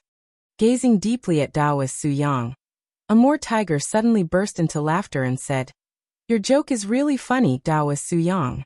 I think this jar of wine shouldn't be a farewell wine for me, but a celebratory wine. I originally planned to give the Tang family some time, but now it seems that they have made their decision. I'll directly exterminate the Tang family after I deal with these guys here." Daoist Su Yang's expression moved and he asked, "You really don't want to drink it now?" "I'll drink it after I kill them." Amor Tiger sneered. "It seems that my painstaking efforts are in vain." Daoist Su Yang sighed. "You can't drink this wine after all. Go." Amor Tiger sneered, but he became cautious inwardly. His figure instantly disappeared and appeared in the haunted house a few seconds later. What a strong smell of blood. Amor Tiger's brows furrowed after he set foot here, and the vigilance in his eyes turned more intense. Today's third update. Seeking recommendation votes and monthly votes for support. Chapter 556. Inside the dark haunted house, Tang Xiu had already maintained a cross-legged posture, and the cigarette between his fingers was also emitting green smoke. Dressed in white, the handsome light was fiddling with the crescent-shaped machete in his hand, and didn't even glance at Dongbei who just came in. In the darkest corner, dark seemed to have blended with the darkness and converged her aura. Even though Dongbei, who had a very high cultivation, he didn't notice the slightest abnormality. Of course, this was also because of the black cloth in front of her. Your Tanxiu? Dongbei, whose eyesight was amazing. He was secretly shocked when he saw more than 20 corpses inside, 2 of which were headless. His identity was extraordinary, but he didn't want to commit murder before. It had been more than a decade since he killed someone with his own hands. Shoo! Tanxiu raised his right index finger and put it to his mouth. His eyes moved away from Dongbei, who to look at Yao Chengqing and the dozens of experts of the Yao family. Dongbei, who furrowed his brows. But his 200 years of lifespan had long given him great wisdom and patience. Therefore, he fell into silence and calmly stood there, wanting to see what kind of trick Tanxiu would play. After Yao Chengqing entered the haunted house, he smelled a strong smell of blood. His complexion changed, and he dashed to the front of Dongbei, who. His eyes swept over the corpses and finally landed on Yao Xinhua, who was lying limply on the ground like a pile of mud. Son. Yao Chengqing roared and dashed to Yao Xinhua's side. He squatted down and carefully propped him up, letting him sit on the ground and lean on his arms. Yao Xinhua's breathing was weak and his face was as pale as a sheet of paper. His handsome face was now wet with sweat in addition to the coagulated blood scabs. His blurred vision clearly saw that it was his father who held him up. He squeezed out a smile and said in a hoarse voice, "I'm sorry, Dad. I have one favor to ask of you, just one favor." Yao Chengqing's eyes overflowed with tears as he repeatedly nodded and said, "Tell me, son. Dad will promise you anything." Yao Xinhua's throat squirmed and he pleaded, "Please kill me, Dad. Dying in your hands is better than dying in his hands. I'm afraid I won't be able to die in peace." Yao Chengqing's heart trembled as a heart-wrenching and lung-splitting pain surged inside him like a tide. His hands grabbed Yao Xinhua even tighter as he repeatedly shook his head and said, "Son, you won't die. Don't worry. As long as I'm here, no one can kill you." Saying that, he was about to get up and walk towards Tanxiu. However, Yao Xinhua burst out with all the strength he had gathered after resting for a while. He grabbed Yao Chengqing's foot and hurriedly shouted, "Dad, let's go. You're not his match." When Tanxiu saw the scene before him, he clapped his hands and said with a smile, "What a touching scene." The deep love between father and son. However, since you're here today, don't be in a hurry to go back. Of course, you won't be able to go back anyway. It just so happens that I'm someone who likes to do good deeds, so I'll send you, father and son, to the Yellow Springs Road today, so we can take care of each other on the way, no? Yao Chengqing squatted down again and hugged Yao Xinhua. He glared at Tanxiu and sternly shouted, "I've long heard that there's a great freak among those cowards of the Tang family. I didn't expect that you're more powerful than I imagined. But, even if you're powerful, what can you do? You can kill ordinary people like them, but can you challenge Lord Hu? Stupid boy, today is the day you die." Tanxiu grinned. He flicked the ash on his cigarette and smilingly said, "Seeing you so full of confidence, I suddenly remembered a saying. Extreme prosperity is bound to fall. The Yao family has been powerful for decades, and the children of this family have been infected with an arrogant and domineering aura. Their bones are incomparably arrogant. It's a pity that the vision of the top families in China is too narrow. Well, since you're also a respected figure in the Yao family, I'll use your blood to pay tribute to the deceased members of my Tang family today." Whoosh! The crescent-shaped machete in Light's hand instantly shot out and rapidly rotated toward Yao Chengqing. At this moment, Dongbei, who coldly snorted and flicked his fingers. A flame rose from his fingertips and hit the crescent-shaped machete. Bam! Light's body trembled and a dense killing intent appeared on his face. Dongbei, whose complexion greatly changed, and he retreated half a step back, barely managing to stabilize his body with his toes. However, even so, his wrists still felt a little sore and numb, and there was also a faint pain. "Hold on." Tanxiu raised his arm to stop Light from continuing to attack. He let out a faint smile as he glanced at Dongbei, who smilingly said, "You must be the legendary Dongbei Hu of the Northeast, right? You're already so old. Yet you don't want to spend your remaining years in your hometown in the Northeast. Instead, you actually run out here and cause trouble. Even if you don't think about yourself, don't you think about your descendants?" Dong Beihu glanced at him with vigilance, but a storm was constantly churning inside his heart. During the exchange just now, he discovered a situation that made his heart go cold. The white-robed young man in front of him, who looked to be only 26 or 27 years old, had a very strong cultivation base. He even faintly felt that the young man was superior to him. However, such a powerful young man actually stood respectfully next to Tan Xiao, greatly raising his vigilance against Tan Xiao. He had a feeling that Tang Xiao exuded a very evil aura. This kind of aura was like a dormant python that could pounce and bite him at any time. He wanted to see through Tan Xiao's strength, but he found that looking at Tan Xiao in front of him was like looking at the flower in the mirror and the moon in the water, a blurry scene. You seem very confident, young man. Dong Beihu, after all, had his own dignity.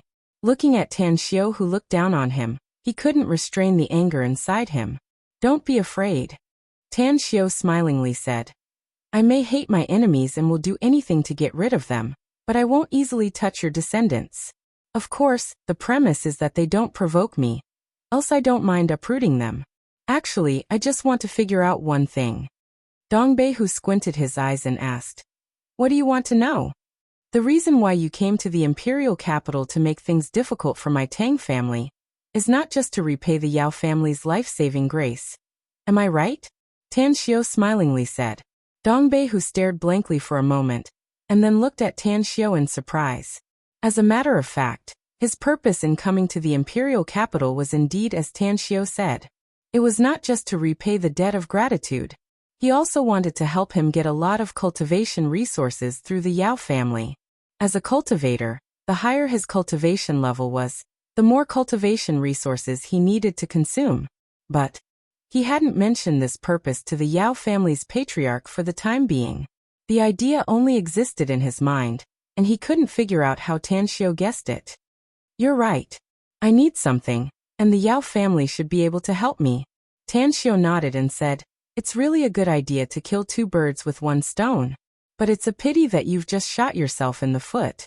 Not only will you not get any benefits, but you'll also end up losing everything, suffering a double loss. Alright, I'll give you a chance to survive. Dong Beihu couldn't help laughing. Although Tan Xiao and Light gave him some pressure, he didn't believe that these two brats would be his match in a desperate fight. Although he had been concealing his strength and rarely fought with others all these years, he was also an old man who had gone through a storm of blood, so he wasn't afraid of fighting. Interesting. Tell me, what kind of chance will you give me? I'll give you 24 hours to kill all the direct descendants of the Yao family, said Tan Xiao. I want to see no less than 100 corpses. The smile on Dong Beihu's face gradually faded and was replaced by a sneer as he ridiculed. Young man, do you really think you can kill me just because you have some ability? It seems you don't want the chance I'm giving you, no? Tan Xiao said. That's not necessary, sneered Dong Beihu. The most pitiful thing is that you're a frog in a well, yet you're so arrogant and conceited. Tan Xiao shook his head and sighed. Well, you've been living in China for nearly 200 years, so it's time for you to experience your tribulation now. Light, I need the golden core inside his body to concoct a pill. Understood. Light respectfully replied. His figure instantly appeared in front of Dong Beihu. As the crescent moon-shaped machete danced in the air, layers of overlapping blade images instantly shrouded Dong Beihu. At the same time, flames appeared out of thin air, and lightning bolts suddenly surged. In a very short time, an electric flame array was formed and suppressed Dong Beihu. What? Dong Beihu had never seen such a method. While he was horrified, he also realized that he might have encountered an unprecedented crisis today. When Tan Xiao said that he needed the golden core inside his body, he realized that Tan Xiao had seen through his cultivation. What shocked him the most was that Tan Xiao even threatened to use the golden core to concoct a pill. Right.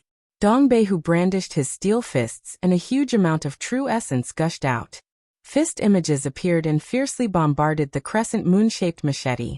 At the same time, a small peachwood sword appeared in his hand out of thin air. A trace of blood was forced out from his finger, and quickly fused into the small peachwood sword. The blazing sword light seemed to be able to tear the space barrier and stab the electric flame array. Tan Xiao furrowed his brows and indifferently said, I don't want this haunted house to be destroyed. Whoosh, in the blink of an eye, a black cloth wrapped around the Manchurian tiger. A flying sword moved like a sentient fish and gracefully swept past Dong Beihu's neck. Despite Dong Beihu dodging extremely fast, a bloody wound was still left on the right side of his neck. How can there be someone else here? Dong Beihu was scared out of his wits. His earth-shattering strike couldn't even break the electric flame array. However, a flying sword that only existed in legends had almost decapitated him. Chapter 557. The inexplicable appearance of two young cultivators had already made Dong Beihu extremely surprised. The fact that the two young men who attacked him had such a powerful strength shocked him to the point that it was hard for him to recover. Escape? The thought formed in Dong Beihu's mind, but he forcibly suppressed it. He found that although the two young men were not worse than him, they weren't much stronger than him. Even if it was difficult for him to win against the two of them, it would be as difficult as ascending to the blue sky for them to kill him. Tan Xiao quietly sat on the chair. The moment he saw the three people attack, a piece of jade appeared in his hand out of nowhere, and was accurately placed under the chair. The array that he had set up in advance was activated by Tan Xiao after the jade was placed. As a layer of light curtain moved on the wall, the aftermath caused by the three people's fight was blocked by the array's light curtain. There's a path to heaven, but you don't want to take it. Dong Beihu, even if you can linger at death's door and barely hold on for some time, you can't protect them. Two silver needles appeared between Tan Xiao's fingers. With a flick of his fingers, the two silver needles pierced into the glabella of Yao Chengqing and Yao Xinhua at lightning speed. However, Tan Xiao's control of the silver needles was extremely exquisite. After the silver needles pierced into the glabella of the two people, they didn't immediately die. Instead, they felt dizzy and temporarily passed out. Kill him! Shouted a martial arts grandmaster of the Yao clan. Although he was shocked to see Dong Beihu and the other two people fighting, he also seemed to see the hope of killing Tan Xiao. As he pulled out a tang knife, he aggressively pounced toward Tan Xiao. Tens of experts of the Yao family finally sobered up from the shock. They followed the martial arts grandmaster and stormed toward Tan Xiao. They had never seen Tan Xiao's strength, and felt that although Tan Xiao had two powerful subordinates, he didn't have much ability himself. As long as they killed him, it would affect his two subordinates. A slight mistake in a fight between experts could end up with their heads separated from their bodies. Die. The expert from the Yao family, who was the first to reach Tan Xiao, raised his tang saber and slashed down at Tan Xiao, as if he wanted to split Tan Xiao in half. Courting death. Tan Xiao's face turned cold, and an illusory sword shadow flashed in his hand. After piercing through the right side of the opponent's chest, it swam back and forth like a fish. Dozens of Yao family experts rushed at Tan Xiao, but before they could get close to him, their hearts were pierced, and they fell to the ground in pain, twitching as they died. Another flying sword? Manchurian Tiger was also paying attention to Tan Xiao's situation while resisting the attacks from the light and dark duo. What shocked him was that Tan Xiao was still using a flying sword. He found it hard to believe that such a divine weapon like the flying sword actually existed in this world. What was even harder for him to accept was that he had already seen two flying swords today. Who were they? If the Tang family really had such a powerful force, wouldn't the Yao family have been eliminated a long time ago? Why was the Tang family always suppressed by the Yao family for so many years? He was stunned for a moment. The sword light in Light's hand suddenly pierced through his arm, and just as his complexion greatly changed, another sword light swept toward him. At the same time, several lightning bolts as thick as silver needles appeared in front of Manchurian Tiger despite being blocked by the sword light. Puff, puff, puff, puff. After Manchurian Tiger dodged the sword light, 4 lightning bolts silently penetrated his body. These 4 lightning bolts didn't directly penetrate his body, but in the blink of an eye, they had already stirred up his internal organs.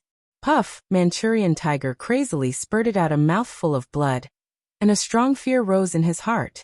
The 2 flying swords suddenly exploded above his head, and layers of sword shadows spiraled toward his head. Get lost! With despair in his heart, Manchurian Tiger fiercely punched the sword shadows. However, the spiraling sword shadows were like a meat grinder, crushing his fist. Amidst the spray of blood, Dark's figure had already approached Manchurian Tiger's back. A sharp dagger pierced Manchurian Tiger's waist, and a hooked whip formed by quintessential essence instantly pulled out the golden core from Manchurian Tiger's dantian, and threw it at Tan Xiao, who was sitting on the chair. Shake seal. Tan Xiao's eyes lit up. He kept clapping his hands and instantly set up an isolation array. At the same time, he waved his sword to cut off the connection between the golden core and Manchurian Tiger. Ard. Manchurian Tiger was completely in despair. He never dreamed that the two youngsters in front of him would have so many fighting methods. He didn't expect that their combined strength would far surpass his. The fighting time from the beginning to the end didn't even exceed a minute, and the golden core in his body was forcibly taken away. With the golden core, his broken internal organs might be able to recover. But losing the golden core meant that he had lost his most important trump card. There's nothing I can do to reverse the situation.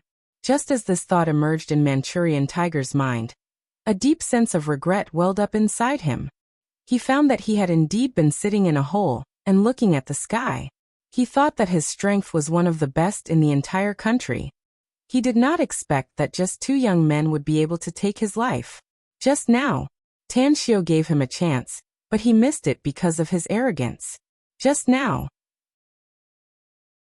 Daoist Su Yang reminded him, but he ignored it because of his arrogance. At this moment, Manchurian Tiger was in despair. The regret almost made him die. He couldn't help but regret that he didn't drink the wine that Daoist Su Yang gave him when he was outside. I can't accept this. With a roar, Manchurian Tiger's body was split into two halves. With a satisfied smile, Tan Xiao took back the silver needles on Yao Qingqing and Yao Xinhua's glabella. As the two of them slowly woke up, Tan Xiao lit a cigarette again. He looked at the father and son duo and smilingly said, I can give you another chance.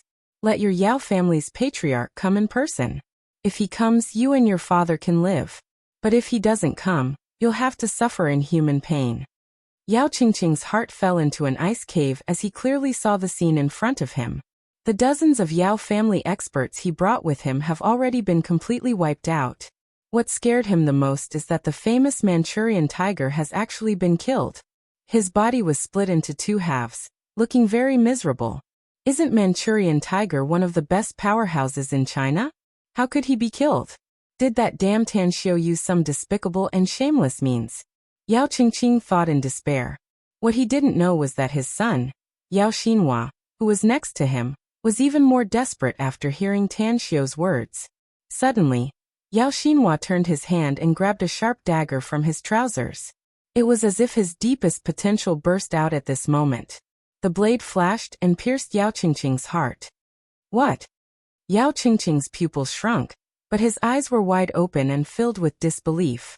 He lowered his head with difficulty and looked at the dagger stuck in his chest, as well as the hand of his son, Yao Xinhua, on the hilt of the dagger. Why?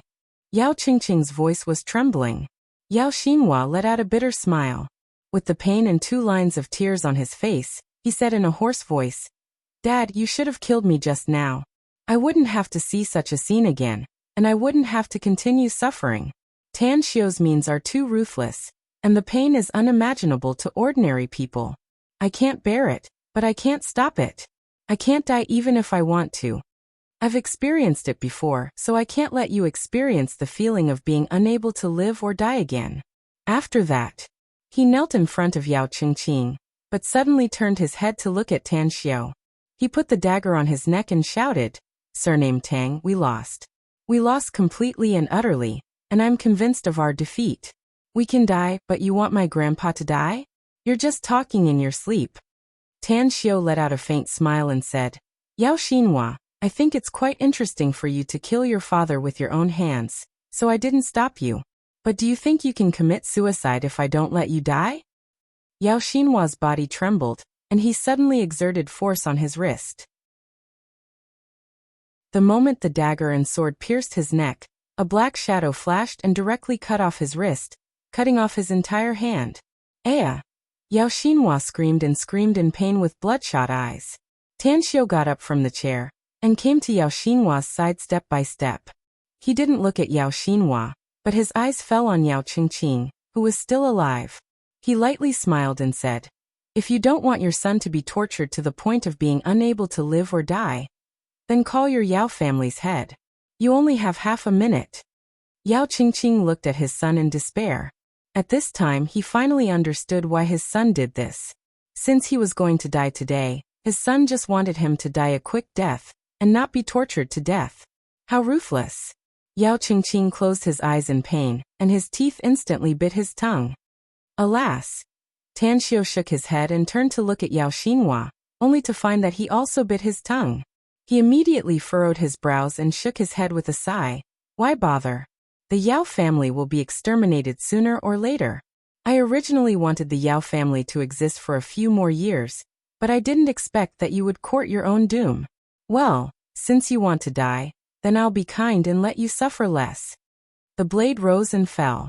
Yao Qingqing and Yao Xinhua, father and son, were instantly killed by Tanxiu. Standing in the hall, Tanxiu looked at the corpses all over the floor and the bloody scene. Then he calmly said, "Burn this haunted house and burn all the corpses inside to ashes." Suddenly, a hazy figure appeared out of thin air. With a bit of grief, Daoist Su Yang looked at the Amur tiger that was split into two halves. As the wine from the wine jar in his hand was sprinkled next to the Amur tiger's corpse, he murmured, "How can others kill you if you don't provoke them? The sins of the heavens can be forgiven, but the sins brought upon oneself can't be avoided. Old friend, have a safe journey." Tanxiu lightly glanced at Daoist Su Yang before he turned and walked outside. Chapter 558. Tang Family Ancestral Residence. Tang Guosheng stood in the courtyard with a gloomy expression. At this time, apart from him, almost all the core members of the Tang family had arrived. There were also hundreds of experts that the Tang family had nurtured. They had sealed off the entire Tang family's ancestral home, and the area within a radius of several hundred meters. Still no news. Tang Guosheng could not help but ask. Tang Min stood to the side and shook her head with an ugly expression. Suddenly, several figures rushed in from outside the courtyard. Tang Wei and Tang Tang rushed into the courtyard and shouted, "We're back, Grandpa!" Tang Guosheng's expression changed, and a pleasantly surprised look appeared in his eyes. He walked a few steps toward the duo and loudly said, "Good, good, good. It's good that you came back safe and sound. Where was Xiu? Didn't he go to save you? Why didn't he come back with you?" "Grandpa, Tanxiu asked us to come back earlier. He said that he'll stay to deal with the Yao family. Before we came back, he led his men to kill many Yao family clansmen. By the way, Yao Xinlei and Yao Xintao of the Yao family were killed by Tanxiu's men. That Yao Xinhua was also castrated and turned into a living eunuch." Tang Guosheng's complexion changed. He didn't feel happy because the three juniors of the Yao family were killed and injured. Instead, he was horrified and asked in a deep voice, "Little Wei, are you sure that Xiu wants to stay and fight against the Yao family? That Manchurian tiger?" Unexpectedly, Tang Wei interrupted Tang Guosheng's words and said, "Grandpa, Tanxiu is someone who knows his limits. He wouldn't have stayed there to wait for death if he didn't have full confidence. Don't worry. Maybe he'll be back soon." Tang Guosheng angrily shouted, "Nonsense. Although he knew some martial arts, what kind of person was the Manchurian tiger? He was a cultivator who had lived for 100 or 200 years, a monster that even the leaders of the country feared. Yimpeng, you stay here and organize our Tang family members to withdraw from the capital immediately. I will personally lead some people to find Xiu. Even if I die, I will not let him suffer any harm." Tang Yunda paced 2 steps forward and said in a deep voice, "Dad, you stay. Tanxiu is my son. As his father, I have to go personally. So I'll bring some people over." Tang Guosheng angrily shouted, "You're his father, but I'm his grandfather. Do as I say, and hurry over at once. Yin Qing, return to the 27th Army immediately and wait for my orders. Once the Yao clan wants to exterminate our Tang clan, then we'll fight it out with them. At worst, we'll have a life and death struggle." "All right." Tang Yinqing agreed. He called his son, Tang Ning, and quickly ran outside. Tang Guosheng looked at Tang Min and said in a deep voice, "Go back immediately and wait for my order at the Armed Forces Department." "Yes." Tang Min agreed and quickly left as well. Just as Tang Yunqing, his son, and Tang Min were about to walk out of the courtyard gate, two figures blocked their path. "What are you doing?" Tang Yunqing recognized the identity of the two men in front of him. They came from Jingmen Island and were Tan Xiu's subordinates. An expert of the Everlasting Feast Hall respectfully said, "Mr. Tang, you know very little about our boss, so you don't believe in his ability. Similarly, you also don't know about our Everlasting Feast Hall's heritage. Please don't be anxious and wait for a while. Or you can directly call boss and ask about the situation over there." Tang Yunqing turned his head and looked at Tang Guosheng. Tang Guosheng was silent for a moment before he directly grabbed his mobile and dialed Tan Xiu's number. After a short while, the call was connected. "Where are you now, Xiu? How's the situation over there?" asked Tang Guosheng hurriedly. "I was just about to call you, Grandpa," said Tan Xiu with a faint smile. "I didn't expect you to call me ahead of me. The matter here has been solved, so I'll go back now." Tang Guosheng quickly asked, "It's settled? How?" asked Tang Guosheng quickly. "How else can it be solved? I killed them all," said Tan Xiu with a smile. Tang Guosheng asked in surprise, "What about the Manchurian tiger? Didn't he go?" "He came and was killed by my men," said Tan Xiu. "Also, I killed Yao Qingqing of the Yao family. He's the son of the Yao family's patriarch, so it can be said that he has temporarily vented our Tang family's anger." Tang Guosheng was horrified. "What did you say? Yao Qingqing is dead? And you said your men killed the Amur tiger? How is that possible? Is it very difficult to kill the Amur tiger, Grandpa?" Tan Xiu said with a faint smile. "I told you that my ability is much stronger than you can imagine. Let alone one, even if there are 10 Amur tigers, they won't be able to live long if I really intend to get rid of them." Tang Guosheng was still somewhat unable to accept the fact that the Amur tiger was killed. After a moment of silence, he immediately said, "Xiu, since the matter over there has been solved, come back immediately. I'll be waiting for you at home." "All right," Tan Xiu replied and hung up the phone. Outside the haunted house, a cold glint flashed in Tan Xiu's eyes as he looked at the burning haunted house. Light quietly stood behind him, while dark was nowhere to be seen. "Daoist Su Yang, it's not convenient for you to continue following me since the Amur tiger is dead. So go back to where you came from. I hope you can keep the matter about the Everlasting Feast Hall a secret." Daoist Su Yang was silent for a moment before he slowly nodded and said, "Daoist Tang, I know what I'm doing and I won't speak carelessly. However, there's something I want to tell you." "Speak." Tan Xiu nodded. "Can I go to the Everlasting Feast Hall to ask you for advice when I have free time in the future?" Daoist Su Yang pondered for a moment before he nodded and said, "I used to be a frog in the well, mistaking that your strength is inferior to mine. But now I realize that you can easily kill me if we really fight." Tan Xiu pondered for a moment before he nodded and said, "All right. After all, you helped me with something in Resting Cemetery Island, so I'll agree to your request. However, it's best for you to contact me before you go to the Everlasting Feast Hall since I rarely stay there. I already have your contact number, so I'll contact you in advance before I go," said Daoist Su Yang quickly. "All right, then you go first," Tan Xiu said. Along with Daoist Su Yang's departure, Tan Xiu and the light and dark trio quickly left and arrived at the Tang family's ancestral residence. At this moment, everyone in the Tang family's ancestral residence was quietly waiting. The atmosphere in the entire courtyard was particularly solemn. With the arrival of Tan Xiu, all the core members of the Tang family had their eyes on Tan Xiu. Su Lingyun, who had rushed over, ran to Tan Xiu with a nervous expression and hurriedly asked, "Are you all right, Xiu?" Tan Xiu smiled and shook his head. He gently hugged Su Lingyun's shoulder and smilingly said, "Mom, do I look like someone who has something to do with me? Don't worry. I've solved everything that needs to be solved. It's just a small problem." "How is it a small problem?" Su Lingyun said. "This," Tan Xiu interrupted Su Lingyun and smilingly said, "I'm not a child anymore, Mom. I know what I'm doing. You don't want to see our Tang family being forced by the Yao family to leave the imperial capital and China, do you? No, I don't. Su Lingyun shook her head. That's why I'll do whatever I can, Tan Xiao smilingly said. Don't worry. I'll definitely pay attention to my own safety. Su Lingyun nodded. Tan Xiao loosened Su Lingyun's shoulder and came to Tang Guoxing's front. Then he smilingly said, Grandpa, Dongbei who is really dead. His corpse was also burned. Additionally, Yao Qingqing, Yao Xinhua, Yao Xinlei, and Yao Xintao, for members of the Yao family, were also killed by my men. At the same time, dozens of experts of the Yao family were also killed. One of them was a martial arts grandmaster, but he also died. Upon hearing Tan Xiao's words, Tang Guoxing's heart couldn't help but tremble. At present, the biggest enemies of the Tang family were the Yao family and Dong Beihu. Dong Beihu was dead and the Yao family suffered heavy losses, which was definitely a great thing for the Tang family.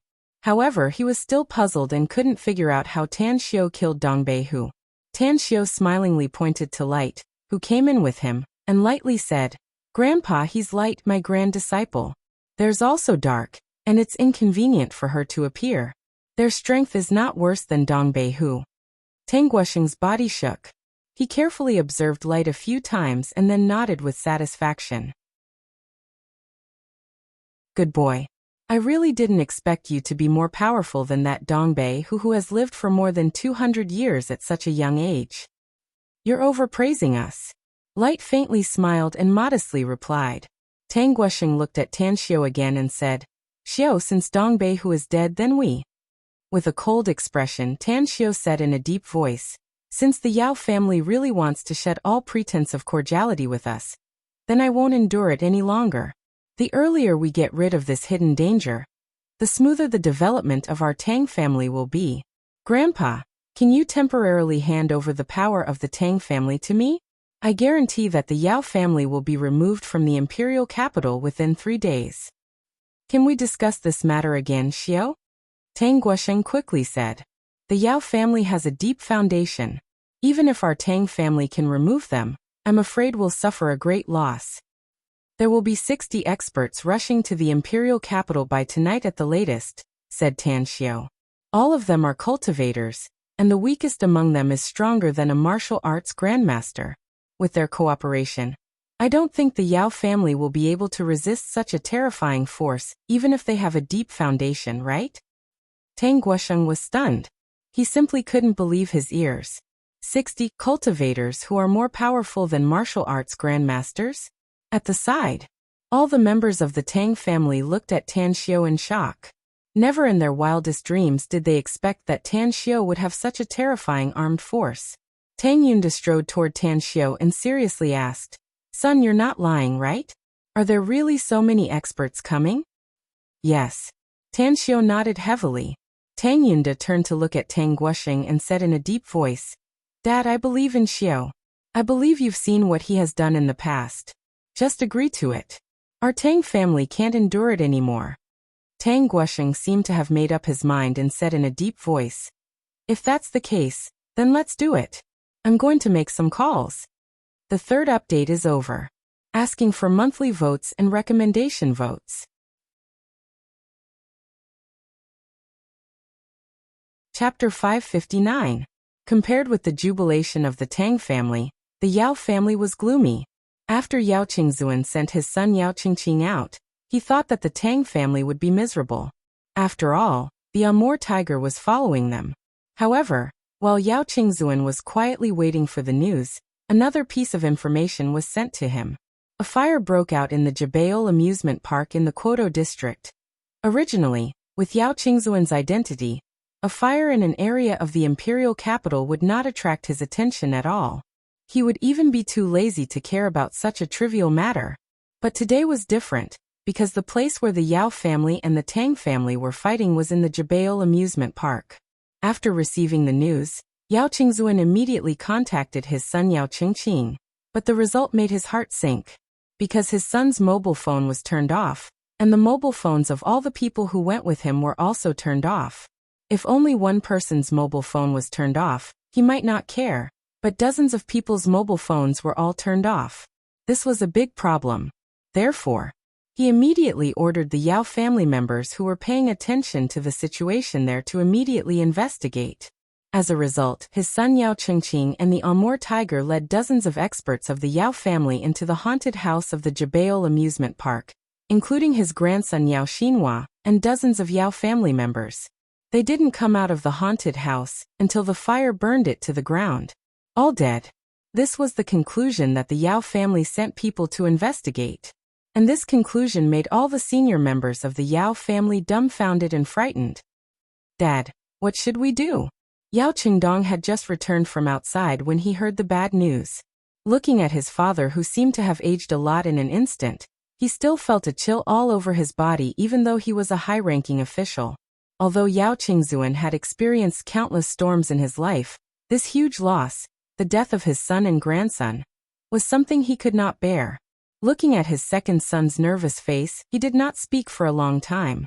What should we do? What can we do now? The Amur tiger was simply an immortal-like expert. Even he died in the hands of the Tang family, indicating that the Tang family must have a very terrible person. This kind of person was absolutely not someone their Yao family could resist. Moreover, he had not figured out what the real background of the Tang family was. If the Tang family had been quietly developing all these years and had now developed to the point where they could clean up the Yao family, then the future of the Yao family would be worrying. After a long while, Yao Qingzuan secretly sighed and bitterly said, "Investigate the Jibeol amusement park first. No matter who did it, we have to get to the bottom of it." "All right, I'll arrange it right away." Yao Qingdong didn't have a good idea and could only nod and agree. Tang family ancestral residence. After Tang Guosheng made a few phone calls, he returned to the courtyard. His expression was a little ugly, and he sat on the chair with his brows furrowed. He didn't say anything for a long time. The dozen or so core members of the Tang family looked at each other in dismay. They did not understand what kind of problem the old man had encountered to make him show such an expression. In the end, it was Tan Xiu who broke the silence and asked, "Grandfather, are you in trouble?" Tang Guosheng silently raised his head and looked at Tan Xiu's tranquil expression. He forced a smile and said, "I'm indeed in trouble. That person usually turns a blind eye to the disputes between the top families in the imperial capital. Even the neutral parties rarely intervene. But just now in my conversation with those people, they don't want our Tang family to make any big moves, and even more so, they don't want to cause a huge upheaval in the country. There's even a bit of threat in their words. If our Tang family moves against the Yao family with a thunderous momentum, I'm afraid we'll encounter a lot of resistance." Tan Xiu slightly furrowed his brows. After a long time of silence, he said, "Grandfather, how about I pay a visit to those people?" "What do you mean?" asked Tang Guosheng with a slightly moved expression. "I remember an old saying that those who obey me will prosper, and those who oppose me will perish," said Tan Xiu calmly. "If they don't want to accept the benefits offered by our Tang family, then we'll solve it with force." Tang Guosheng waved his hand and said, "Xiu, our Tang family will never do that unless it's a last resort. As the #1 leader, he has made a lot of great achievements since he took office, and all of them are for the sake of the country. The struggles between our families are just trivial matters, so we can't make things difficult for him. Furthermore, given the Yao family's status, it's bound to cause a huge upheaval in the country if we make a move. This is also the reason why the Yao family has been unwilling to tear all decorum with our Tang family for so many years, and only kept having small frictions with us in the dark." Having said that, he shook his head and sighed. "Yao Qingzuan has been my rival for a lifetime, and we both know each other very well. It's just that he's old and muddle-headed. In fact, even if you didn't lead your men to act, the Yao family won't be able to completely eliminate our Tang family. At most, they can only make us suffer heavy losses, because he won't allow it." Tan Xiu stared blankly and asked with a puzzled expression, "Since that Amur tiger has taken action, does he have a way to restrain him?" "I've fought against the magnificent China, and there are many strange people and strange things happening there," said Tang Guosheng with a meaningful expression. "It's just that those people are either roped in or hidden, so they won't show their faces in public. When I was working in the state's secret vault, I secretly read several special top-secret documents. I know those documents, but Yao Qingzuan doesn't. I dare say that there are at most 3 or 4 leaders who know these top-secret documents, and those 3 or 4 people are all figures who have served as the number 1 leader. Tan Xiu's expression slightly changed, and he instantly understood what Tang Guoxing meant. After a while, "If that's the case, then let's make it simple," said Tan Xiu. "Grandpa, you'll announce to the public that you're unwell and recuperate at home starting from today. Our Tang family's people will do whatever they need to do, and I'll solve the Yao family's matter." "How are you going to solve it?" asked Tang Guoxing quickly. "If I remember correctly, Yao Qingzuan is already 83 years old this year, right?" Tan Xiu said with a smile. "He has lived to such an old age, so it's worth it." "What?" Tang Guoxing's expression changed, and disbelief was written all over his face. Even the other Tang family members in the surroundings were also dumbfounded, as they understood Tan Xiu's meaning. "Kill Yao Qingzuan?" The smile on Tan Xiu's face disappeared, and was replaced with a bit of ruthlessness. He then said in a deep voice, "Yao Qingzuan is the pillar of the Yao family. If he's gone, this pillar will also be gone. Yao Chengqing and Yao Qingdong are the next successors of the Yao family, and they are the only ones who are in charge of the Yao family now. Yao Chengqing is dead, and only Yao Qingdong is left. A single log cannot make a boat. The Yao family is not far from declining." Tang Guoxing was silent for a moment. He then slowly nodded and said, "We can do it, but we must do it secretly. Are you sure about it?" "No problem." Tan Xiu nodded without hesitation. The night was hazy. 2 ghostly figures silently appeared in the Yao family's ancestral residence. Almost without any effort, Tan Xiu and Dark appeared outside the house where Yao Qingzuan lived. Puff, puff.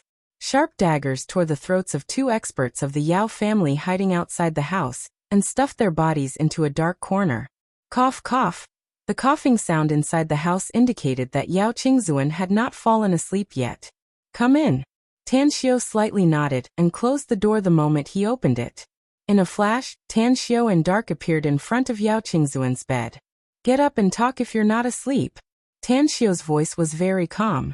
The moment Yao Qingzuan opened his eyes, he had already walked to the rattan chair opposite the bed and sat down, lighting a cigarette for himself. Yao Qingzuan abruptly sat up with a horrified look in his eyes.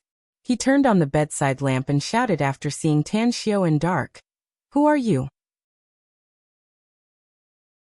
Tang Xiu raised his finger to his cheek and lightly smiled. "You should be able to recognize this face of mine, right? Or should I not be the one you hate the most in your heart?" Yao Qingzuan's pupils shrunk. After seeing Tan Xiu's face, he coldly said, "You're Tan Xiu?" "That's right, it's me." A smile outlined on the corner of Tan Xiu's mouth as he took another puff. Yao Qingzuan was silent for more than 10 seconds before he slowly closed his eyes that were filled with despair. After a while, he opened his eyes again and bitterly said, "Can you tell me a question? Who killed my son and grandson? And the Amur tiger? Who else in the Tang family has this kind of ability other than me?" Tan Xiu lightly smiled. "You're right." Yao Qingzuan nodded and said, "All the information of the Tang family is in my bedside cabinet. They don't have this kind of ability. Speak. Did you come here tonight to take my old life?" "You're an old man who doesn't die," Tan Xiu exclaimed. "You've lived for more than 80 years. Although you're muddle-headed sometimes, you're also very shrewd sometimes." "That's right. This day next year will be the anniversary of your death. That's why I came here this time." Yao Qingzuan let out a bitter smile. He straightened his chest and said, "Kill me if you want." "Do you have any wishes?" asked Tan Xiu with a smile. "You can tell me and I'll definitely help you achieve it. Of course, my grandpa also said that although you've been fighting with him all your life, he doesn't want you to die without dignity. I won't let you suffer before your death." Yao Qingzuan was silent for a while and then said, "I can die, but can you let the rest of my family go?" "No problem, of course," said Tan Xiu. "But I also have a condition." "What is it?" asked Yao Qingzuan. "Make Yao Qingdong resign," said Tan Xiu. "Do you want to push my Yao family to the point of no return?" Yao Qingzuan angrily shouted, "Is this also considered as being forced to the point of no return?" Tanxiu coldly snorted. You've racked your brains to find the Amur tiger in an attempt to drive my Tang family out of China. Isn't that even worse? Yao Qingzuan's breathing suddenly stagnated after hearing it. Tanxiu was right. The Tang family was a big family. If they were forced to leave China to fend for themselves abroad, their fate would not be much better. I'll make the call. The early bird gets the worm. Asking for monthly votes and recommendation votes _.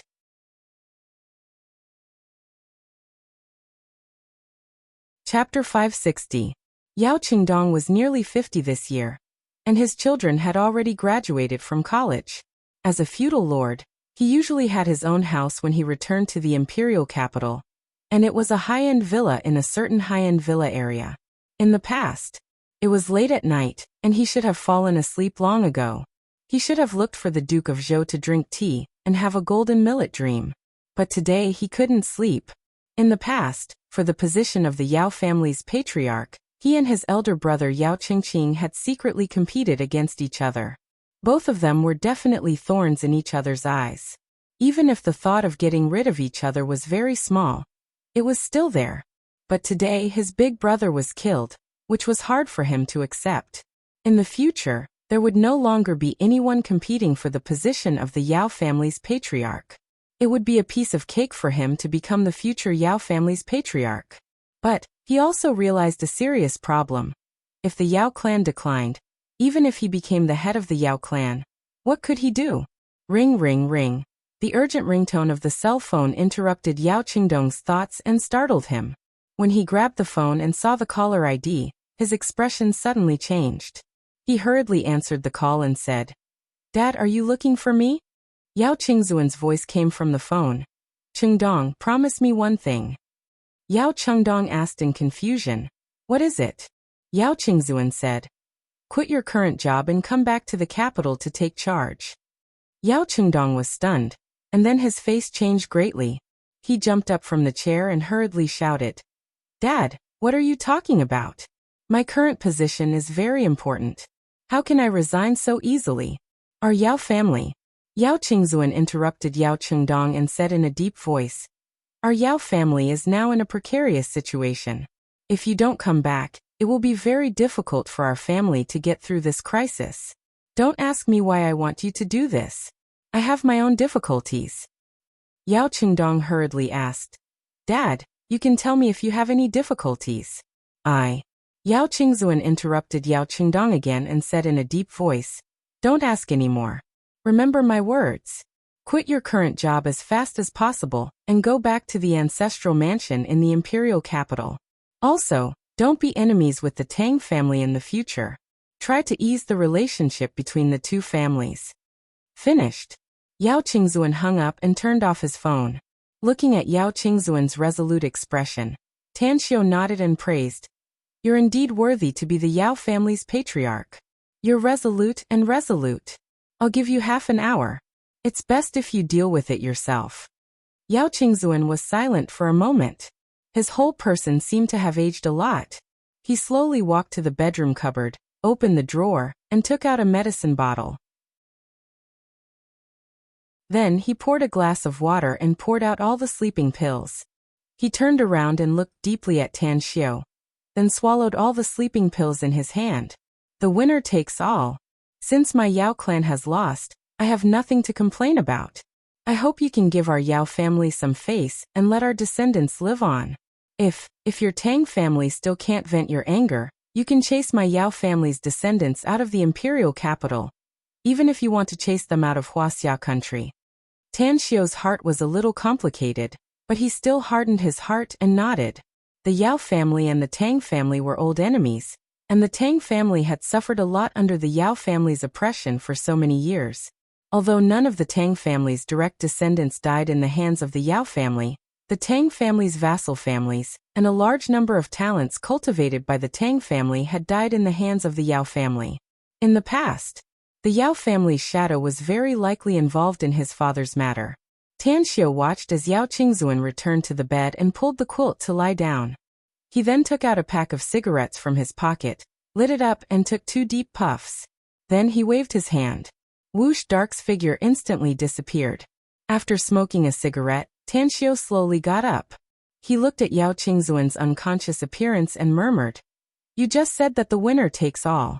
It's an unchanging truth. Since you wanted to go against the Tang family, you should be aware of the consequences of losing. Your son and grandson are already waiting for you down there, so you won't be lonely down there." That night, aside from the interlude of Tanxiu's arrival, everything seemed calm and peaceful in the Yao family's ancestral mansion. Even Yao Qingdong, who rushed to the ancestral mansion late at night, stood outside the door of the old patriarch's room and didn't dare to step inside. Early in the morning, Yao Qingdong, who had been waiting outside for most of the night, frowned and looked at the door. It was reasonable to say that the old patriarch should have woken up at this time. How come there was no movement today? Ah! A cry of alarm came from the small courtyard next door. Yao Qingdong's expression slightly changed. He strode to the small courtyard next door and saw the panic-stricken housekeeper sitting paralyzed on the ground. Following her gaze, Yao Qingdong looked at the corner. What? 2 corpses were lying in the corner, and the blood had already coagulated. They were simply covered with a few pieces of newspaper, but it didn't cover their whole bodies. Yao Qingdong dashed to the 2 corpses and squatted down to examine them. He suddenly looked up and seemed to realize something. He dashed to the next courtyard and kicked open the door of the old patriarch's room. When he sprinted into the bedroom, he saw the old man lying flat on the bed, and his heart that was hanging in the balance was slightly relieved. "Dad, it's time to get up," Yao Qingdong called. There was no movement. Yao Qingzuan, lying flat on the bed, was motionless. Yao Qingdong was stunned. He knew that the quality of the old patriarch's sleep was very poor, and he would wake up at the slightest movement. However, she had kicked open the door and called for him. Why was there no response at all? Yao Qingdong hesitated for a moment. Just when he was about to call again, he glanced at the counter next to him. A medicine bottle? He strode over, grabbed the medicine bottle in his hand, and looked at the instructions on the medicine bottle. His pupils instantly contracted. He rushed to the bed with a little panic and shouted, "Dad, wake up!" There was no response. There was no response. Yao Qingdong's heart instantly jumped to his throat. He hurriedly put his hand under the old patriarch's nostril. To his horror, the old patriarch didn't breathe at all. Then he grabbed the old patriarch's wrist and put it on the old patriarch's chest. How can this be? The blood drained from Yao Qingzuan's face as he staggered back a few steps. 2 lines of tears rolled down his cheeks. The tears couldn't hide the pain in his eyes. Imperial capital, Tang family. Tanxiu sat in front of Tang Guosheng, and Tang Guosheng. On both sides were Tang Yunpeng, Tang Yunda, Tang Yunqing, Tang Dong, Tang Min and Tang Yan. Is he really dead? A complicated light flickered in Tang Guosheng's eyes, and his voice turned particularly deep. He's really dead. It's a suicide. Tanxiu nodded. Tang Guosheng closed his eyes and slowly opened them after a long while. He got up and walked to the bookcase at the side. He took out a bottle of wine and sat back in the distance. Then he poured the bottle of wine in front of him and muttered to himself, "Old geezer, we've been fighting for a lifetime. Now that you've gone ahead of me, I'll send you off as an opponent. I hope we won't be opponents again in the next life." Having said that, Tang Guosheng fiercely smashed the bottle. He suddenly looked up at Tanxiu and said in a deep voice, "This matter ends here, Xiu. The Yao family's patriarch is dead and the Yao family has suffered heavy losses. Even if they want to shed all pretense of cordiality with our Tang family, I'm afraid they have lost the courage to do so." "There's something I must tell you in advance," said Tanxiu. "What is it?" asked Tang Guosheng. "Yao Qingdong will soon resign from his current position and return to the imperial capital to take over the Yao family's patriarch position," said Tanxiu. Tang Guosheng's eyes lit up and he quickly asked, "Did you do it?" "I did." Tanxiu nodded. "Yao Qingzuan called Yao Qingdong before he died." Tang Guosheng rubbed his hands. An excited look appeared on his old face as he said, "Yao Qingdong is the only important person in the entire Yao family now. As long as he retires from his current position, the Yao family will be nothing to worry about." Tan Xiao let out a faint smile and clapped his hands. Suddenly, the door was opened from the outside. With a smile on his face, Guang handed a stack of documents to Tan Xiao and then left the room. What's this? Tang Guosheng raised his brows and curiously asked. The other members of the Tang family in the room also revealed curious expressions. They had no idea what the documents in Tan Xiao's hands were, nor did they know what kind of wishful thinking Tan Xiao had in mind.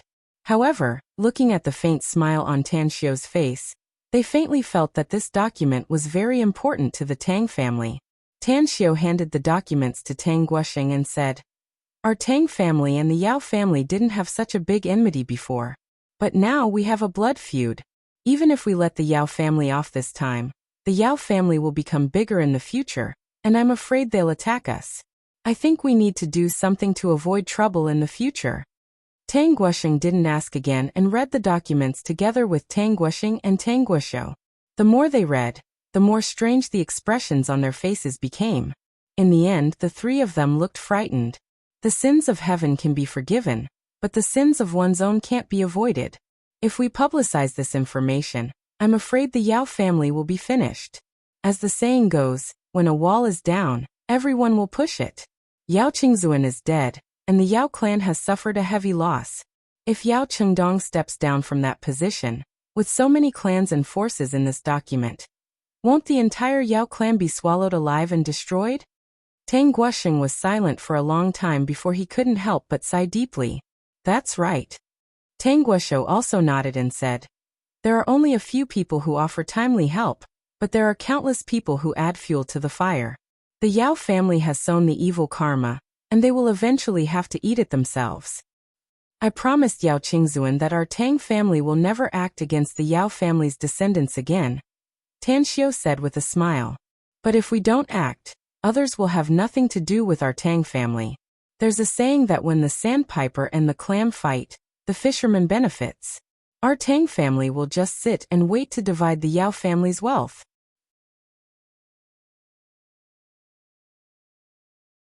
Chapter 561. Time slipped away, and several days passed by in a hurry. In the end, the news of the death of the Yao clan's patriarch, Yao Qingzuan, was made known to the whole city. However, for the sake of the Yao family's reputation, they didn't announce to the public whether Yao Qingzuan was killed or committed suicide. Instead, they explained that he died of illness. In the end, the high-ranking leaders of the country chose to remain silent. However, they vaguely hoped that the Tang family wouldn't make any more excessive moves. Tan Xiao didn't leave the imperial capital, but everyone from the everlasting feast hall had left. On Wangfujing Street, Tan Xiao smoked a cigarette and looked at the shops on both sides, imagining the scene of Yao Qingzuan's funeral held by the Yao family today. He didn't go, but Grandpa Sheng did. Brother, that kid Chui wants to drink with us. Do you want to go? Tang Wei had always been following Tan Xiao like a dogskin plaster that couldn't be driven away. In Tang Wei's words, learning from Tan Xiao would broaden his horizons. He even said that he wanted to find a way to get into Shanghai University and study with Tan Xiao. If it weren't for Tan Xiao's prohibition, he would probably have gone to Shanghai University to mess around. No, ring ring ring. Before Tan Xiao could finish his words, his phone rang and interrupted him. I'm not in the mood to drink. After Tan Xiao finished his sentence, he took out his phone to answer the call. Kongxia, what's up? Boss, there are two things. One is very good, and the other is not bad. Which one do you want to hear? Kongxia's laughter came from the phone. Tan Xiao said, Let's listen to the very good one first. Kongxia said with a smile. The good news is that I can feel the airflow inside my body. It's warm and comfortable, and I can now control the airflow inside my body. Tan Xiao's eyes lit up and he said with satisfaction, Not bad, not bad. This is indeed great news. You work hard and try to catch up with Andy. No problem. Now I'll tell you the second thing, Kongxia said with a smile. Our health products are all in stock, and we're just waiting for the official sales to start tomorrow. By the way, my flight is at 3 o'clock in the afternoon, so I can arrive in Shanghai before 5 o'clock. Tan Xiao stared blankly for a moment, before he suddenly realized that it was already the end of the month. It was also the time for the magnificent Tang Corporation's health products to hit the market. After hesitating for a moment, he said, "I'm still in the imperial capital, dealing with some important matters. How about this? I'll rush back to Demonic City soon, but I'm afraid I'll be a little later than you. After you get there, go straight to Blue Star Villa Complex and wait for me." "All right." Kang Xia smiled. After hanging up the phone, Tan Xiu looked at Tang Wei and said, "I have something to do in Shanghai, so I have to return to Shanghai. I've almost dealt with the matters here in the imperial capital, so I won't come to the imperial capital for the time being if there's nothing particularly important. Our Tang family hasn't publicized that information. Don't you want to see the results in the imperial capital?" Tang Wei hesitated. Tan Xiu said, "I can already foresee the result. Moreover, I don't understand politics, nor do I care about it. With Grandpa and the other elders in the family holding the fort, I think they can handle it well. However, there's something I haven't talked to you about, and I think it's time to talk about it now." "What is it about me?" asked Tang Wei curiously. "The number of people in our Tang family is nearly twice that of the Yao family," said Tan Xiu. "And the number of people in our family who are involved in politics is even fewer. Once Grandpa and the others completely delegate power, and first uncle takes over the Tang family, they're bound to train their successors from our generation. I think you should take this path for yourself, and also for our Tang family to have more power in the country in the future." Tang Wei was silent for a moment before he forced a smile and said, "But I really don't like politics." "It's fine if you don't like it. Just slowly cultivate your interest," Tan Xiu said with a faint smile.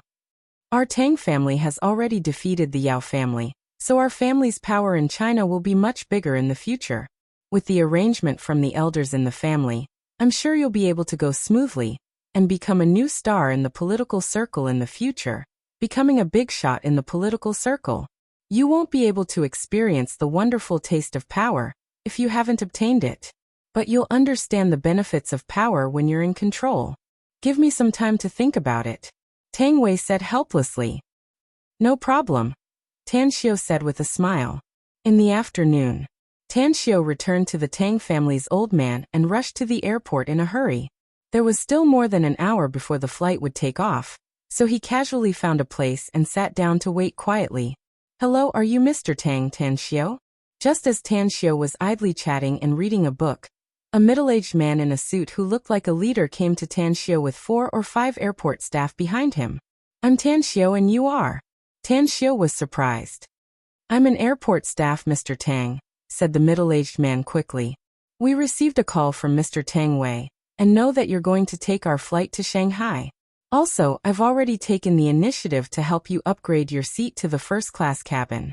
If you're willing, how about waiting in the VIP lounge with me?" "What's going on?" Tan Xiu blinked and finally accepted the other party's good intention. In the VIP lounge, it was a very comfortable environment with leather sofas on the seats. Since the middle-aged man had specially taken care of him, the airport staff even sent tea to Tan Xiu. Tan Xiu called Tang Wei and found out that the son of the Shanghai airport's person in charge was Tang Wei's childhood friend, and had a very close relationship with him. He had asked his childhood friend to instruct him to make all these arrangements. "Hurry up.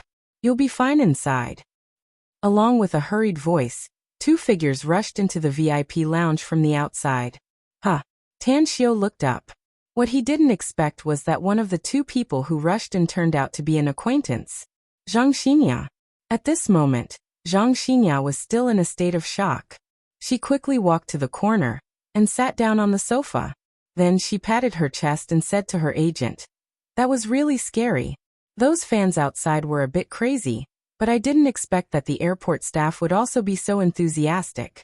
I'll never go out again if I don't disguise myself."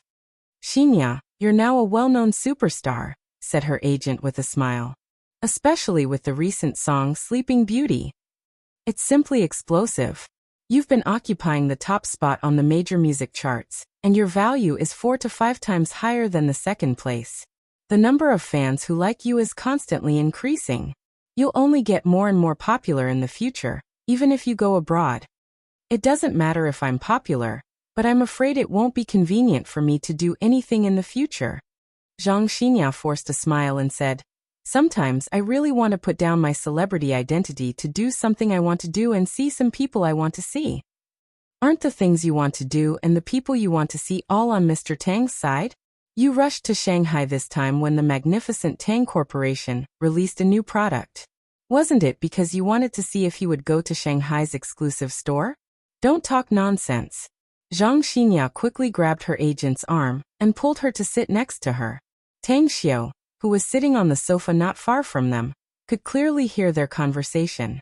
The content of their conversation made Tang Xiao stare blankly. Zhang Xinya wants to see me? Can't she just call me directly if she wants to see me? Why does she want to go to the magnificent Tang Corporation's exclusive store for health products? How could Tang Xiao know the reserved thoughts of women? After hesitating for a while, he felt that he should greet Zhang Xinya. After all, she also seemed to be going to Shanghai, and it was very likely that she would take the same flight as him. Hey, beauty! Would you like to have a cup of coffee? Tang Xiao walked toward Zhang Xinya. Zhang Xinya, who was talking to her agent with her head lowered, suddenly heard a man's invitation. She raised her head and directly refused. I'm sorry I don't, however. She couldn't continue speaking because the man standing in front of her was the man she wished to drink coffee with every day. How come it's you, Tang Xiao? Zhang Xinya abruptly stood up and called out with an excited face. I'm going back to Shanghai, so I came here, said Tang Xiao with a smile. How about you? How come you're in the imperial capital? The excitement on Zhang Xinya's face didn't diminish as she said, I came to the imperial capital to participate in a talk show that just ended today. I'm also going to Shanghai. That's right, your flight is at 4 p.m., right? That's right, Tang Xiao said with a smile.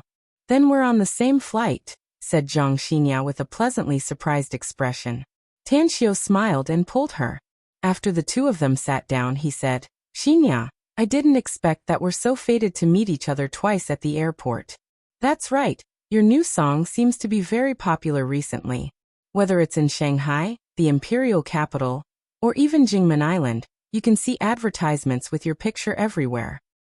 Even if it's very popular, it can't be compared with you, said Zhang Xinya with a laugh. You're now a superstar. Tang Xiao waved his hand and said, Don't joke with me. My fame is declining day by day. I'm very satisfied with this result. Zhang Xinya was perfectly aware of Tang Xiao's low-key character, so she said with a smile, How about we go out for a walk? I guarantee that your popularity will rise again tomorrow. Forget it. Tang Xiao quickly waved his hand and said, Don't drag me into this. I'll just stay quiet and be a handsome man. Ha ha ha. After the accidental encounter, Tang Xiao and Zhang Xinya took a plane to Shanghai.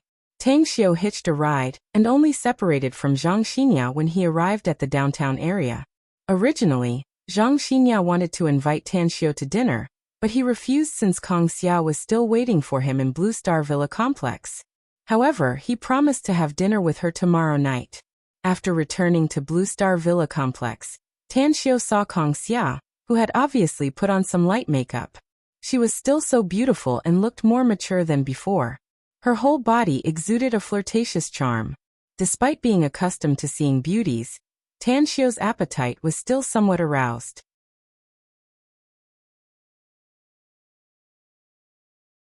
Chapter 562.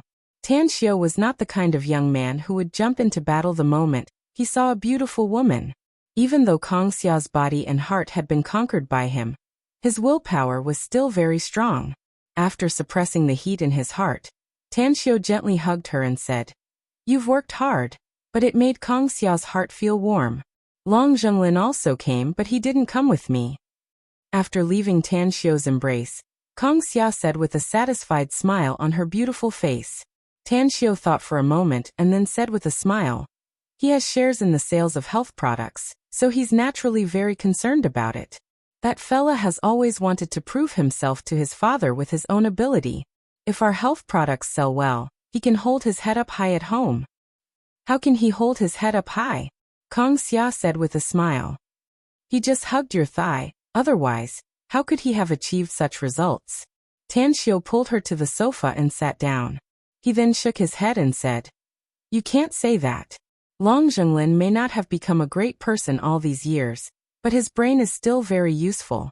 If it wasn't for him coming up with the idea of using the prescription to make the products, I'm afraid I wouldn't have realized the wealth contained in the health products. Sometimes, even an idea can bring huge wealth." Kong Xia nodded with a smile and said, "What you said makes sense. However, the variety of products our magnificent Tang Corporation has is still too few. How about you use your brain to develop more products for our company?" Tan Xiu hesitated for a moment and slowly said, "I do have a chance to make money now, and it's definitely a huge profit. However, this product cannot be used on ordinary people. The target group must be the top tycoons in the country or abroad. However, this product cannot be used on ordinary people. It must be targeted at the top tycoons in the country or abroad." Kong Xia's complexion slightly changed as she hurriedly asked, "What product?" "I'm going to refine a batch of medicinal pills that can increase the lifespan of ordinary people. However, the number of such pills is bound to be limited, and the time it can increase the lifespan of the elderly won't be too long." Kong Xia suddenly jumped up from the sofa and asked with a horrified expression, "Boss, can you really refine medicinal pills that can increase the lifespan of the elderly? How long is not too long?" Tan Xiu said, "Yes, about 2 years." Kong Xia took a deep breath and said with a serious expression, "How should we look at the timing? Should we give it to them directly? Or when he was dying?" Tan Xiu smiled faintly and said, "I'm on my deathbed. In addition, there is another benefit. If they have a few more years to live, we can take care of their corpses. At the very least, we can make them feel the state they were in 10 years ago. And after taking the pill, they will be in that state again." A look of ecstasy appeared on Kong Xia's face as she excitedly asked, "What about the quantity? How many of these pills can you get?" Tan Xiu pondered for a moment before he slowly stretched out his hand and said, 100 pills a year. No problem." Kong Xia asked again, "What about the price?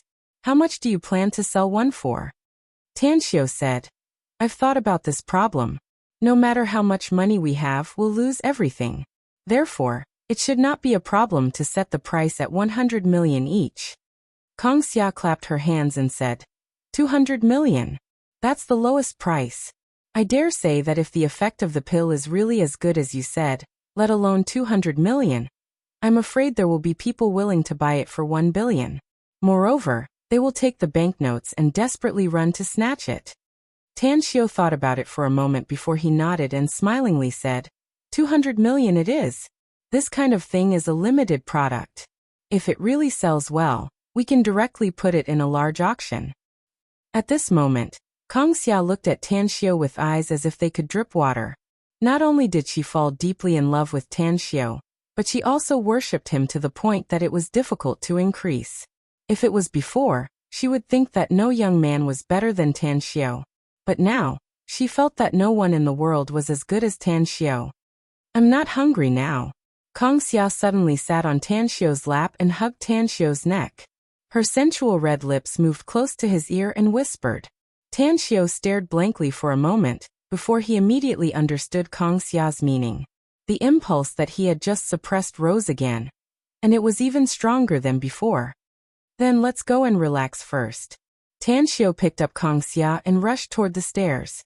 In just a few breaths, he appeared in the bedroom with Kong Xia and fell on the big bed. On the first floor, the housekeeper, Zhang Xinlan, came out of the kitchen wearing an apron. She was about to call Tan Xiu and Kong Xia to eat when she suddenly found that there was no one in the living room. She immediately asked with a confused expression, "Where are they? I just heard them talking in the living room. How come they're gone in the blink of an eye?"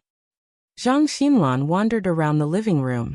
After confirming that Tan Xiu and Kong Xia were gone, she shook her head with a distressed expression and secretly sighed. "I'm only in my 40s. Could it be that I'm already senile? It's obvious that they were in the living room not long ago. How come there's no one here?" She hesitated for a moment before she tiptoed toward the second floor. When she came to the door of Tan Xiu's bedroom, she heard the bone-chilling moaning coming from inside.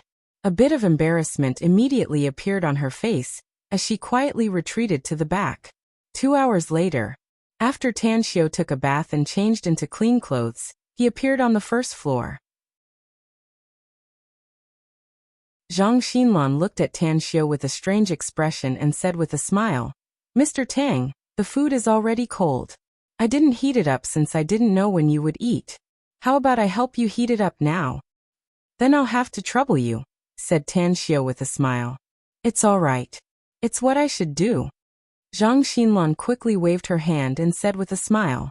Quickly, Tan Xiu came to the bedroom on the second floor with the food. He looked at Kang Xia, who was lazily leaning on the bed like a kitten with a smile on the corner of her mouth. He walked over with a smile and said, "Are you going to eat on the bed? Or do you want to come down and eat?" "You feed me," said Kang Xia with a charming smile. Cough cough. Tan Xiu had never fed a woman before. But looking at Kang Xia in her pajamas, with her exposed chest and incomparably attractive and charming appearance, he finally complied. The next morning, Tan Xiu woke up from his sleep and found that Kang Xia's figure was no longer at the bedside. Such a situation made him a bit vigilant. After all, Kang Xia would make a sound when she got out of bed, yet he couldn't detect it with his current strength. This showed that his vigilance was getting worse. After washing up, Tan Xiu then knew that Kang Xia was cooking breakfast on the first floor. Although the breakfast was very simple, the two of them still had a good time eating it. After eating, they handed over the task of cleaning up the dishes to the housekeeper, and then rushed to the health products store together. Ydiel country. Somewhere on the outskirts of Rome was a majestic manor. It was the headquarters of the Tsubwa clan. At present, the entire Tsubwa clan was immersed in grief, and the armed guards of the clan had become extremely strict. In the deepest part of the manor, inside the tens of meters high castle, Druffet was wearing pajamas and comfortably sitting on a chair in the living room. Beside the tea table in front of him, two fair-skinned and beautiful girls wearing white gauze were kneeling there, making tea and cutting cigars. Now, Druffet could be said to be riding on the crest of success. After a crazy bloodbath in just 3 days, he finally took full control of the clan. All the high-level members of the Tsubwa clan, and all the armed leaders had surrendered to him. In other words, he was now a billionaire, who could shake the Ydiel country with just a stomp of his foot. Patriarch, the national parliament's spender has come to visit. A stalwart man came in from outside the door, and whispered in Druffet's ear. Druffet's expression moved. Spender, as a powerful figure in the national parliament, had a very high right to speak in the country. He also had a huge force behind him to support him. Even if he was compared to the Tsubwa clan, he would not be inferior. "I'll personally greet him." A few minutes later, Druffet saw Spender. He was tall and thin, looking slightly old. However, his eyes that were full of wisdom were particularly bright. "Mr. Spender, it's an honor to have you as a guest in our Tsubwa clan. Originally, I should have visited you personally." Spender was very satisfied with Druffet's attitude. In fact, the two had a very secret cooperation a long time ago, and had earned a lot of money together. Now that Druffet had become the patriarch of the Tsubwa clan, and had control of the entire Tsubwa clan, Spender was very happy to have a closer relationship with Druffet, and get along more harmoniously. Faintly smiling, Spender said, "Patriarch Druffet is too polite. The purpose of my visit this time is to celebrate you becoming the patriarch of the Tsubwa clan, and also to give you a big gift." Druffet stared blankly and quickly asked, "Mr. Spender, how about we talk in my study room?" "All right." After the two men came to the more than 200 square meters study room, Druffet personally poured 2 glasses of red wine, and handed one to Spender. After that he smilingly said, "May I know what kind of big gift you're talking about?" Gently sipping the red wine, Spender put down the glass in his hand and said, "I'll be your guide. You pay me $100 million to let you join the Stygian Club smoothly." "The Stygian Club?" Druffet's brows furrowed and his face turned unsightly. Spender said that he would give him a big gift, but it turned out that he came to ask for money. What Stygian Club? With his current status, why would he need someone to guide him?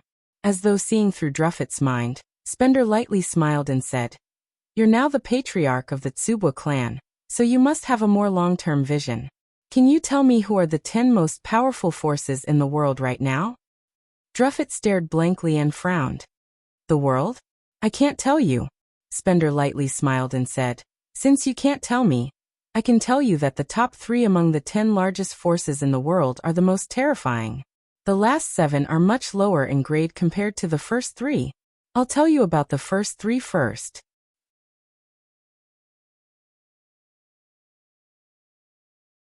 Chapter 563. Spender knew Druffet very well. He needed to pull this kind of person into his camp, so that he could have more say in the organization. The first organization, Pyramid. The second organization, Crusader Consortium. The third organization, Stygian Club. Spender's eyes were full of ambition when he mentioned the names of these 3 forces. He tapped the ground heavily with his walking stick and said, the Pyramid and the alliance of the conglomerates of the Crusaders. You don't need to know about these 2 organizations for now. Even my understanding of them is very limited. The Stygian Club I belong to is composed of secret forces from 39 countries around the world. RYDL has 2 forces that are qualified to join. The first is my family, and the second is the Merston family.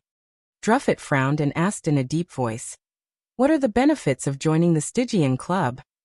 You can control small forces or families affiliated to a country through business, said Spender. I understand about business, but I don't quite understand about controlling small forces and families affiliated to a country, said Druffet. Spender said meaningfully, let's make an example. If you have your eyes on a small force or family, and want them to work for your Tsubwa clan, you can secretly attack them. If you're afraid that you won't be able to make them bow down easily, you can apply to the Stygian Club for financial or armed forces to help. According to the rules, you need to take out 1/10 of the family's wealth and hand it over to the force that helps you. Druffet's pupils shrunk and a horrified feeling rose inside his heart. Never did he expect that there was such a terrifying organization in the world. With such a complicated entanglement of power and such a terrifying force, wouldn't it be very difficult for any force or family to resist if they were to be targeted? Give me some time. I need to think about it. Druffet was silent for a long time, before he slowly said. Spender nodded with a smile and said, it's such an important matter. Even if you want to make a decision, I'm afraid you'll have to talk to the rest of your Tsubwa clan first. You have plenty of time, so you can find me at any time after you've made your decision. I look forward to having more cooperation with you in the future. No problem. Druffet nodded without a word. After seeing Spender off, Druffet pondered for a long time as a handsome young man from the east gradually appeared in his mind. After smoking a few cigarettes, he decided to build a good relationship with the Everlasting Feast Hall in the east. After all, he needed to have a deeper relationship with such a terrifying hidden force. That would be the best. They could cooperate in some aspects. Shanghai. Tan Xiao and Kong Xia stood quietly at the corner of the bustling street, looking at the long queue tens of meters away with a smile on their faces. The magnificent Tang Corporation's products were now recognized by the people all over the country. Whether it was cosmetics or God's nectar, all of them were very popular. The promotion of the health products had begun as early as 2 months ago. Now, the people of the country knew the effect of the magnificent Tang Corp's health products. There were too many rich people these days, but there were even more people who were almost emptied. Therefore, just the effect of nourishing yin and kidney to treat impotence was enough to make everyone go crazy. Tang. Tang Xiao glanced at Kong Xia and asked with a smile. Kong Tang Tan Tang. Tang Tang Tang said. Tang, Kong Tang Tang.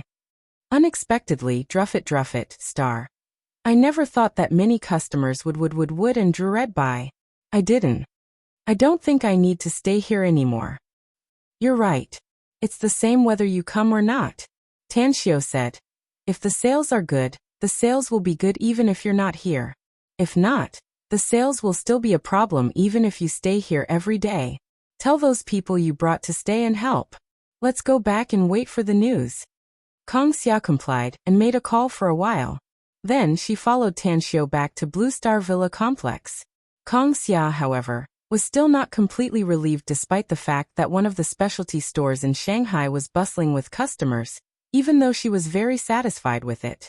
She stayed in Tang Xiu's study room and paid attention to the sales feedback with the magnificent Tang Corporation's top executives through an online video call. Tan Xiu didn't stay at home to accompany her, but was called out by a phone call.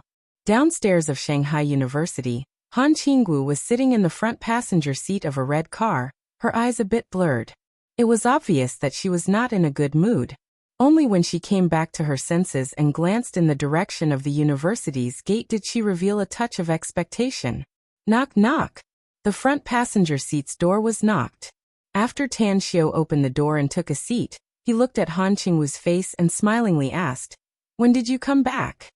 "I just came back yesterday," said Han Qingwu softly. Seeing that she was not in a good mood, Tan Xiu curiously asked, "What's wrong? Are you blaming me for not calling you back with me?" "No." Han Qingwu shook her head and said, "Xiaoxue said that you had an urgent matter and went to the imperial capital. I don't know when you can return to Shanghai." "Then why are you in a bad mood?" asked Tan Xiu. Han Qingwu was silent for a moment and then said, "My parents forced me to go on a blind date last night. He's the son of an old comrade in arms. He's very handsome and has a good temperament. He's a senior official of a large foreign company with a 7-digit annual salary, a car and a house. But I don't know why I don't have any feelings for him. I even found that I don't have any feelings for any man except for you."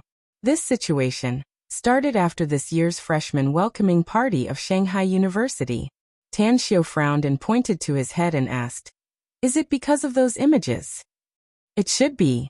Han Qingwu nodded and said, But, Tan Xiu said, "Just tell me what's on your mind." "Actually, there's something I didn't tell you," said Han Qingwu bitterly. "It's not only those images that appeared in my head. The song you played and sang at the freshman welcoming party that night also pulled me into a new world. I saw some unimaginable scenes. I saw a man whose face I couldn't see, only his back." Tan Xiu's expression changed and he asked in a deep voice, "What scenes?" Han Qingwu covered her face and chest. Her complexion was a bit pale as she said, "I saw a woman who looks very much like me do something that made her regret it. I saw a man whose face I couldn't see being besieged and killed by others in a doomsday world. It was like a scene from a fantasy movie. The woman who looked very much like me killed the man she regretted and felt sorry for, and then committed suicide next to that man." "Suicide?" Tan Xiu's heart trembled and disbelief filled his eyes. He was perfectly aware of what Han Qingwu meant. That doomsday scene should be the scene when he crossed his tribulation. He was besieged by his best friends and Xue Qingcheng. But how could Xue Qingcheng commit suicide? Shouldn't she feel happy because of her greed and selfishness to obtain the heavenly art of cosmic genesis? "I still have something to do, so I'll take my leave first." Tan Xiu's complexion was faintly pale. He looked as though he had lost his soul as he pushed the door open and staggered toward the campus gate.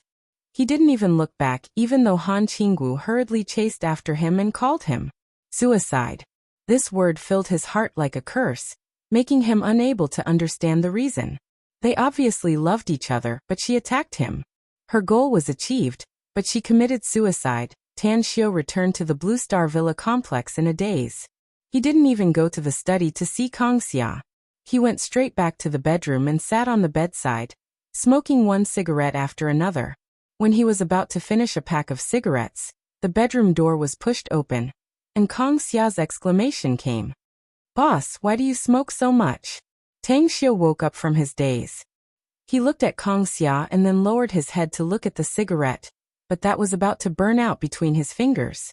A bitter and astringent taste swayed inside his heart as he extinguished the cigarette, but in the ashtray, and walked towards Kongxia with the smell of smoke all over his body. He reached out and hugged her. He didn't use much strength, but it was as if he wanted to integrate Kongxia into his body. The shallow warmth of Kongxia's body seemed to illuminate his confused heart. After a long time, Kongxia gently raised her head and looked at Tan Xiu. Her eyes were closed, and a light snore could be heard. A strange expression appeared on her beautiful face. She fell asleep? How could she fall asleep standing up? Kang Xia wanted to move, but she was held by Tan Xiao. Although his strength was much smaller than before, she was still afraid of waking up Tan Xiao. After hesitating for a moment, she could only stand like this and let Tan Xiao hold her. At the same time, she silently controlled the warm current in her body and began to circulate it according to the cultivation method route taught to her by Tan Xiao. A few minutes later, Kang Xia was surprised to find that she could feel a trace of cool air drilling into her body while being held by Tan Xiao. Eventually, it poured into her dantian. After the warm current in her meridians returned to her dantian, it finally merged into one. Time flew by. 2 hours quickly passed by. Kang Xia, who was held by Tan Xiao, maintained a standing posture, but the surprise in her heart was getting stronger and stronger, because she was shocked to find that this cultivation speed was many times faster than her own cultivation speed. In just 2 hours, the flow of qi in her body had nearly doubled. What made her feel the most inconceivable was that before, she needed to concentrate and put all of her energy into mobilizing that warm current. But now, she felt that her control over that warm current had increased by many times. What's going on? Is it because of Tan Xiao? Kang Xia thought for a moment, and finally suppressed this thought at the bottom of her heart. She didn't want to waste time. Since the current cultivation effect was so good, she must seize every minute and second to cultivate. After all, Andy's strength was already very strong, at least 10 times stronger than her. If she didn't catch up with Andy soon, it would be difficult for her to raise her head in front of Tan Xiao.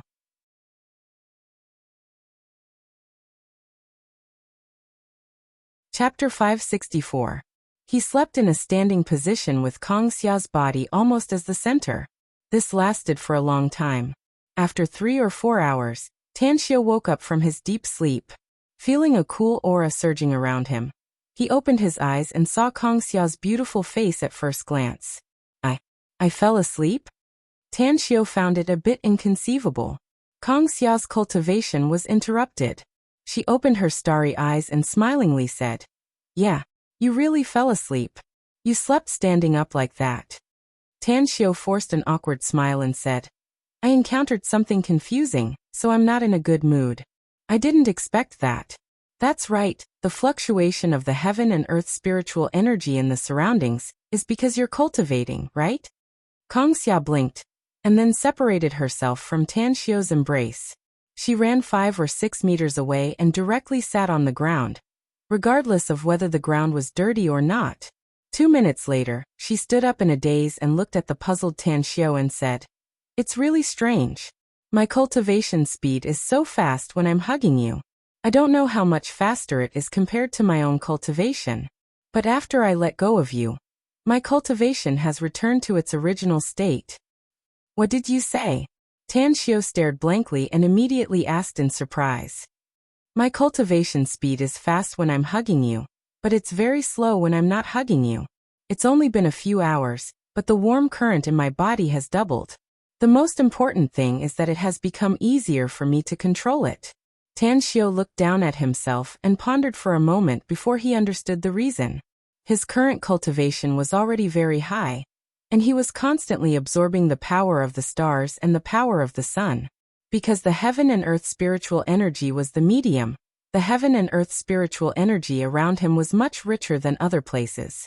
Kang Xia cultivating beside him was equivalent to suddenly going to a place where the concentration of the heaven and earth spiritual energy had skyrocketed several times, so her cultivation speed was naturally a lot faster. Immediately after Tan Xiao told her the reason, Kang Xia was not startled but happy instead. She very rarely pestered Tan Xiao, and made Tan Xiao promise to let her stay by his side more in the future. "That's right. How's the sales of our new product?" Tan Xiao recalled this matter and quickly asked. Upon hearing this question, a smile bloomed on Kang Xia's beautiful face and she exclaimed in admiration, "The feedback from the exclusive stores all over the country is that the slowest one only took 2.5 hours to sell out all the health products." Tan Xiao was stunned and sighed. "It seems that Long Zhenglin really gave me a good idea." Then he sighed and said, "Long Zhenglin has given me a good idea. After you return to Star City, give him his dividends according to the proportion of his shares. The next dividend will be at the end. Kang Xia said with a smile. No problem. Our company doesn't lack money for the time being. Our company, I tang. I said. I have. Tang Xiao said. I said I will. I'll leave the business to you, said Tang Xiao. Tang as. Promised Tang. Tang, he said. Tang. Xiao, Tang Xia agreed. Xiao. Kang Xia's eyes lit up as she agreed. For the next 2 days, Kang Xia took a break from her busy schedule. Every night, she would return to Blue Star Villa complex to deal with work issues and hold video conferences with the company's top executives. During the day, she would follow Tan Xiao to search for good land. In the end, the two of them chose a piece of land that had not yet been developed at the junction of Shanghai and Daisu. Afterward, Tan Xiao contacted many people in the real estate industry in Shanghai and learned from them the approximate price needed to buy the land, as well as the various procedures that needed to be done. After that, Kang Xia directly transferred a group of people from Star City and temporarily recruited some people who were proficient in real estate in Shanghai to form a temporary team to be fully responsible for the purchase of the land. What made Tan Xiao and Kang Xia most satisfied was that they found a headhunting company to help them poach a very famous real estate broker at a high price, Tang Qinghe. In addition, the boss of Jindao Real Estate, Jin Xingkui, used many of his connections and finally bought the large piece of land for 1.98 billion. Afterward, Tan Xiao then left this matter to Kang Xia and Tang Qinghe, while he returned to Shanghai University. He began to attend classes every day, went to the library, and lived a very relaxed life. Imperial capital, Tang family's ancestral residence. More than a dozen core members of the Tang family were all gathered here. Everyone had a mobile phone in front of them, and the volume was set to the maximum. Dad, the news spread very fast. All the major families and forces that have been oppressed by the Yao family or suffered a lot of losses because of the Yao family are all secretly contacting each other. Now the whole imperial capital is calm on the surface, but there are undercurrents surging in the dark. I think it won't take a few days for the Yao family to be attacked by all forces because of the death of Yao Qingzuan and the loss of their family's strength. Tang Yunpeng said as he held a lit cigarette between his fingers. In his mind, he admired his nephew from the bottom of his heart. He never thought that the Tang family could have a relationship with cultivators. But now, not only did the Tang family have a relationship with cultivators, but his nephew was also a cultivator, and he even cultivated hundreds of cultivators. Such a huge force was enough to sweep away all the forces in China. The smile on Tang Guosheng's face was very thick. The Yao family and the Tang family were sworn enemies, and all the families with a bit of power in the country knew about this situation. The news that the Tang family had forced Yao Qingzuan to his death and destroyed the Yao family's force was naturally spread like wildfire. However, the Tang family didn't announce anything to the public. The information recorded in the Yao family's file was also secretly released by Tang Yunqing's people. It was even guaranteed that no force or family would be able to investigate the Tang family. Those people don't want us to exterminate the Yao family, so we'll just sit on the fishing platform and watch the changes in the imperial capital. The Yao family. If we don't pull out the roots, they'll grow again when the spring breeze blows. Who knows what kind of talent the Yao family will have in the future? To what extent will they slowly recover? Leaving this family alive will always be a scourge. Tang Guoshou heavily nodded and said, Big brother is right. The Yao family's heritage is too deep. We must cut off their path of retreat as much as possible, and make them unable to recover from this setback. Tang Guosheng also sighed. If it weren't for the Yao family being too powerful all these years and offending too many people, I'm afraid no one would take the initiative to stand up against them even if we used that file. The sins of the heavens can be forgiven, but the sins brought upon oneself are the hardest to bear. While the three elders of the Tang family were talking, the mobile phone placed in front of Tang Guosheng suddenly rang. Speak. Tang Guosheng looked at the caller ID and immediately spoke in a deep voice. Elder Tang, a junior of the Yao family, Yao Xindi, was seriously injured by a junior of the Wang family, and has been sent to the hospital for treatment. At the same time, Yao Xindi's father, Yao Qingheng, was hit by a car that rushed into a roadside specialty store. He can't be saved. A deep and low voice came from the phone. Tang Guosheng's pupils shrunk. He was silent for 2 minutes before he slowly said, "Continue to track the information. I need to know everything about the Yao family as soon as possible." Understood. After hanging up the phone, Tang Guosheng looked at the others and said, "The first family jumped out and moved against the Yao family. Yao Qingheng was hit and his son, Yao Xindi, was seriously injured by a junior of the Wang family. It seems that aside from our Tang family, the one who hates the Yao family the most is the Wang family." Interesting. It's really interesting. Tang Guosho let out a strange smile. I once heard that Yao Qingheng had a grudge with a young man of the Wang family during the construction of Jinhua Mall. They fought several times, and the one who finally suffered a loss was that young man of the Wang family. I have a feeling that the Wang family doesn't have the guts to deal with the Yao family alone. I'm afraid that the Wang family has a cooperation agreement with one or more families. Just wait and see. I'm sure someone will jump out and move against the Yao family soon. Sure enough. Less than an hour after Yao Qingheng was hit and Yao Xindi was beaten, a high-class clubhouse in the eastern fourth ring suddenly caught fire. An important member of the Yao family, who was in charge of the clubhouse, died in the fire. At the same time, 7 or 8 experts of the Yao family and 2 accountants were also burned to death. Shortly after, a certain group company controlled by the Yao family was investigated by the Inspection Agency for tax evasion and fire safety problems. Eventually, it was forced to close down for rectification. A construction site controlled by the Yao family was raided and found to have serious quality problems. The workers were driven away and the site was sealed. A series of measures were taken against the project, giving the Yao family a heavy blow. The bad news about the Yao family fluttered to the Tang family like snowflakes. In just 2 days, the Yao family suffered huge losses. It was said that the new head of the Yao family, Yao Qingdong, was so worried that his hair turned white overnight. Tan Xiao, who was in Shanghai, had been paying attention to the situation in the imperial capital. He had already guessed that the Yao family wouldn't be able to survive this when the Wang family was the first to move against them. As for the enemy, Tang Xiao never had any compassion.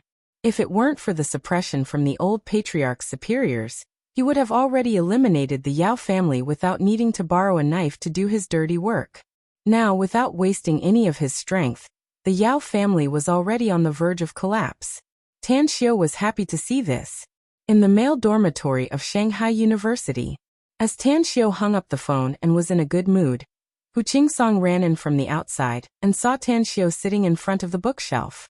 He immediately asked, "Big Bro Tang, I'm going out to buy something. Are you going with me?" "What are you going to buy?" asked Tan Xiao. "Don't worry about what I'm going to buy. Just give me a straightforward answer. Do you want to go with me? I guarantee you'll be satisfied with the place we're going." Tan Xiao put away his mobile, got up and smilingly said, "Since you said so, then I'll go with you. If I'm not satisfied with the place we're going, you'll have to treat me to dinner." "No problem." Hu Qingsong puffed out his chest and guaranteed. Today's 3rd chapter is presented to you. Seeking recommendation votes and monthly votes.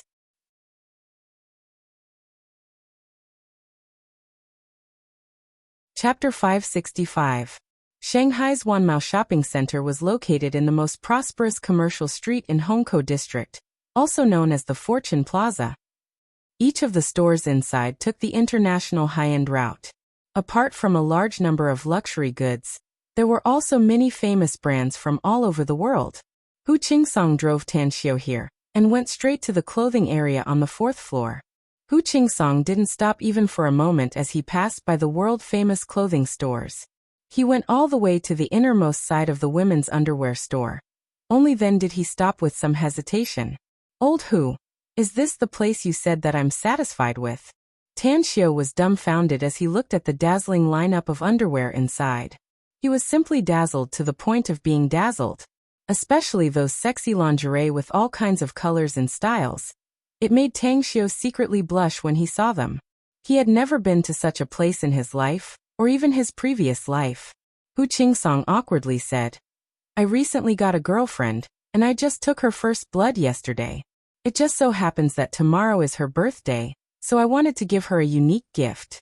Yu Kai was the one who came up with the idea to give her a set of sexy underwear. Cough cough. Tan Xiu really felt defeated by Hu Qingsong. Yu Kai's rotten idea actually made him think that it was something else. Had he known earlier that Hu Qingsong would come to such a place, he wouldn't have come even if he was invited to 100 meals. At this time, this brand of underwear was called Karin Gilson. It was a luxury underwear brand from Europe. The founder was a high-end custom-made underwear designer from Belgium, who founded the underwear brand with the same name in 1994.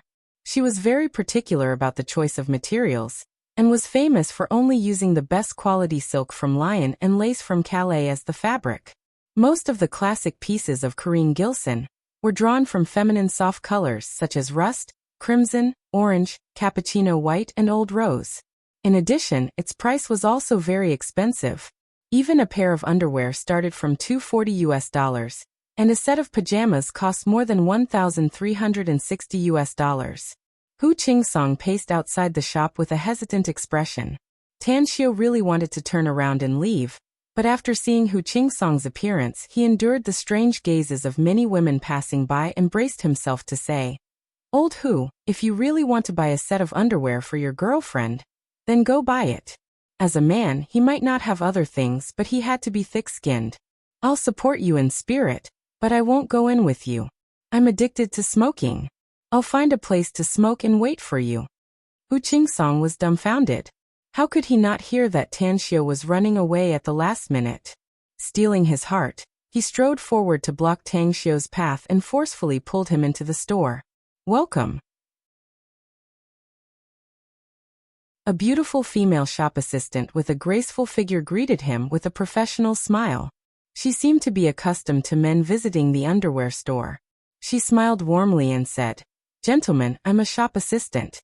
What kind of underwear do you want to buy? Also, may I ask if you want to give it to?" "It's my girlfriend's birthday tomorrow, I think. I don't know what kind of underwear girls like," said Hu Qingsong awkwardly. "How about you recommend it to me?" The shop assistant led the two men inside and asked with a smile, "May I ask how old your girlfriend is? What's her 3 measurements?" Hu Qingsong answered the shop assistant's question with only half of his knowledge. Tan Xiu took advantage of this time to hide at the side. He wanted to take out a cigarette and smoke a few times to dispel the embarrassment in his heart. But after seeing the no smoking sign in this shop, he had no choice but to bitterly find a sofa and sit down. "Big sis, did you see that? That boy over there, and the one sitting in front of us. Both of them went to this women's lingerie store to buy lingerie. Do you think they're gay?" 2 young and beautiful girls, who were dressed fashionably, stood not far from Tan Xiu and whispered, "I don't think so. It should be a boy accompanying another boy to buy underwear for a girl, right? But the boy sitting there is quite handsome, and I think he's a bit familiar." "It's true. I also think he's a bit familiar. I think I've seen him somewhere. He's so handsome. Do you think we should look for him and take a photo with him? Maybe he'll be discovered by an entertainment company's talent scout in the future. He'll be excavated and trained to become a big star." "A big star? Oh my God. I remember now. He's Tan Xiu, a freshman at Shanghai University. He's the one who played the zither and sang at this year's freshman welcoming party. That's right. I remember he's a doctor, the young divine doctor of Star City Chinese Medical Hospital. I also remember now. How come he?" The 2 girls' conversation was getting louder and louder, and many women in the store heard it. In just a few minutes, everyone, including the 7 or 8 shop assistants, surrounded Tan Xiu and pointed at him while whispering. Some of the bolder women even showed an eager expression, hoping to get acquainted with Tan Xiu. Chen Xiaowan had been in a bad mood recently.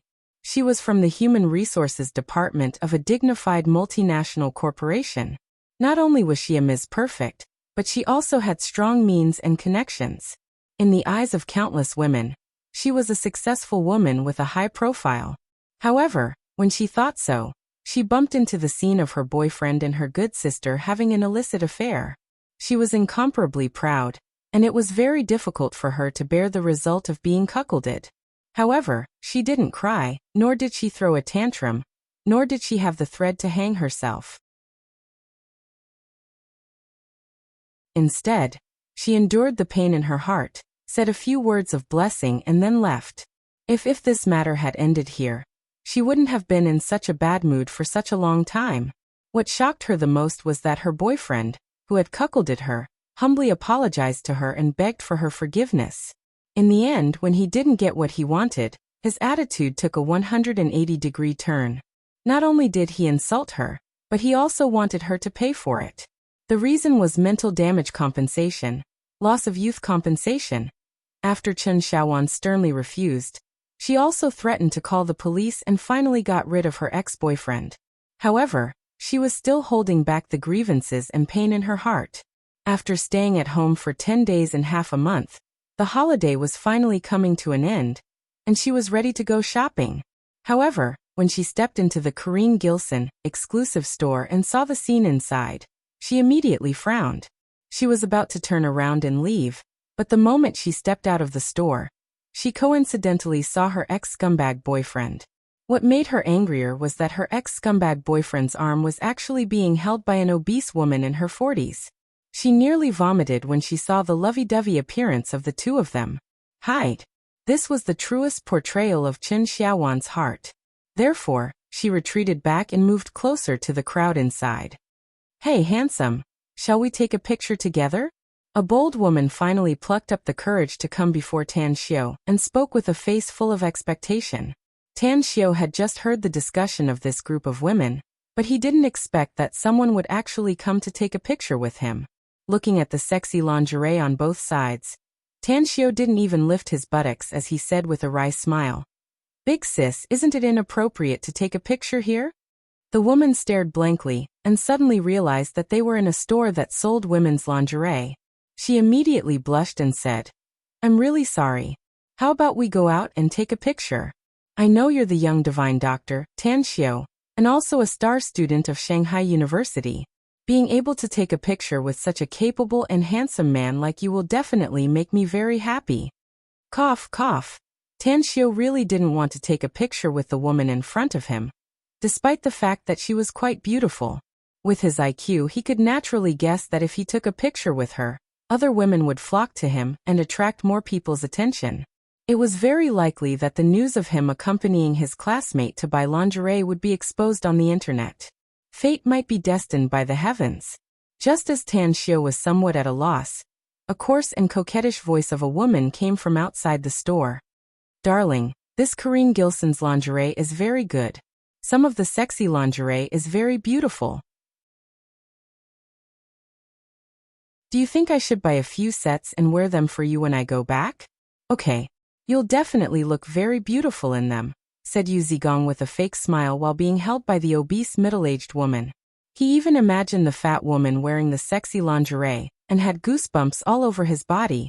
If it weren't for this woman being very rich and extremely generous, he would have kicked her away and found another woman. "Honey, you're such a sweet talker." The obese woman was overjoyed and wanted to kiss Yu Zigong. But since she was less than 1.6 meters tall, she couldn't even reach Yu Zigong's face, who was more than 1.8 meters tall. Thus, she hurriedly pulled his arm and made him squat down a bit. Yu Zigong glanced at the store and found that many women didn't look back. He quickly squatted down with a flattering smile and took the initiative to offer his lips. "Kiss." After a loud kiss, the obese woman walked inside with a satisfied expression. Yu Zigong didn't notice it, and neither did the woman. Chen Xiaowan, who had been secretly observing the two of them in the crowd inside, almost vomited out of disgust. After a while, Yu Zigong followed the obese woman inside. Although Chen Xiaowan tried her best to avoid him, he still saw her. Yu Zigong, who wanted to show how outstanding he was in front of the obese woman, suddenly had a bright idea, and a brilliant idea emerged in his mind. He immediately grabbed the obese woman's arm and hugged her in his arms. Then he deliberately shouted, "Hey, isn't this Chen Xiaowan I just got rid of? Why did you come to such a high-end lingerie store to buy things?"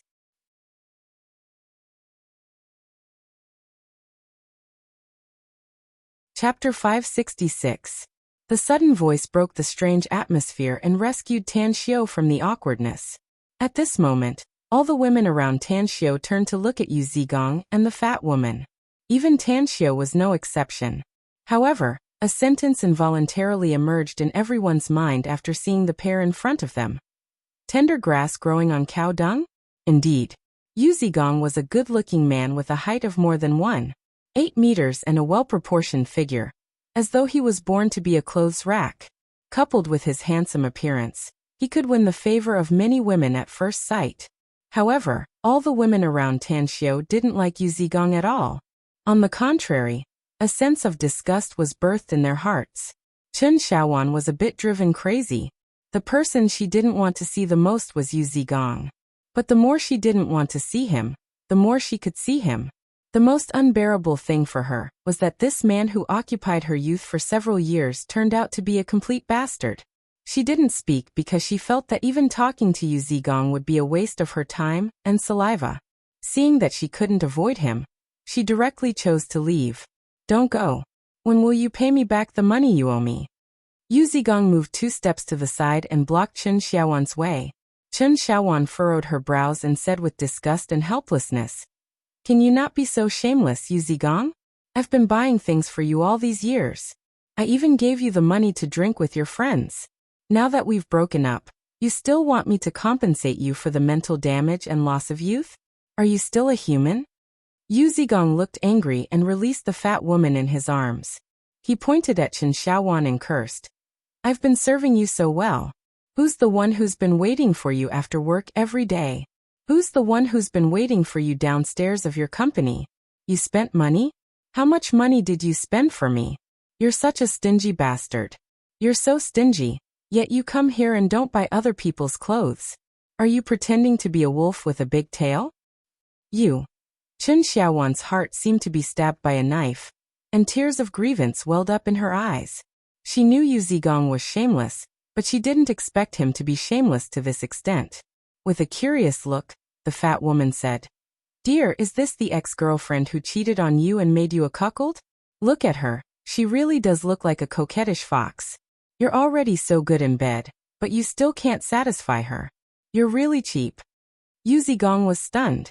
He did not expect the fat woman to say such a thing. His handsome face instantly revealed an unnatural expression. However, he did not refute her, which meant that he agreed with her. Disbelief could be seen in Chen Xiaowan's tearful eyes. She was so angry that her lips trembled. She pointed at Yu Zigong and cursed, "Are you still human, Yu Zigong? How could you be so shameless? You and my best friend were clearly together. Not only did I catch you in bed, but you even slandered me for having an affair. You're shameless." An impatient look appeared on Yu Zigong's face as he coldly snorted and said, "Cut the crap. In any case, since we've met today, hurry up and pay me back the money you owe me. I've already given you a discount of 100,000 yuan. Each and every one of the women in the surroundings looked angry. They were all discerning people, so how could they not figure out the whole story? It turned out that this man named Yu Zigong cheated on his girlfriend. After breaking up, he shamelessly asked the girl to compensate him for the mental damage and loss of youth. Such a man. How shameless could he be? A woman looked at Chen Xiaowan's tearful appearance and angrily shouted, "Today is an eye-opener for me. A man cheated on his girlfriend, and after breaking up he actually asked his girlfriend for mental damage and loss of youth. He's really shameless." That's right. The heavens are really blind.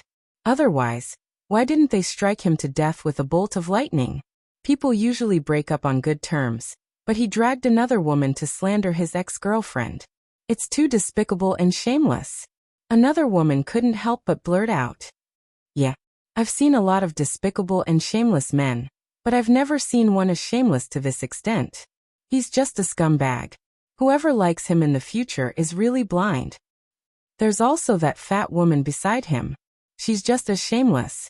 Is this the sign of birds of the same feather? What a shameless couple. The man is a thief and the woman is a whore.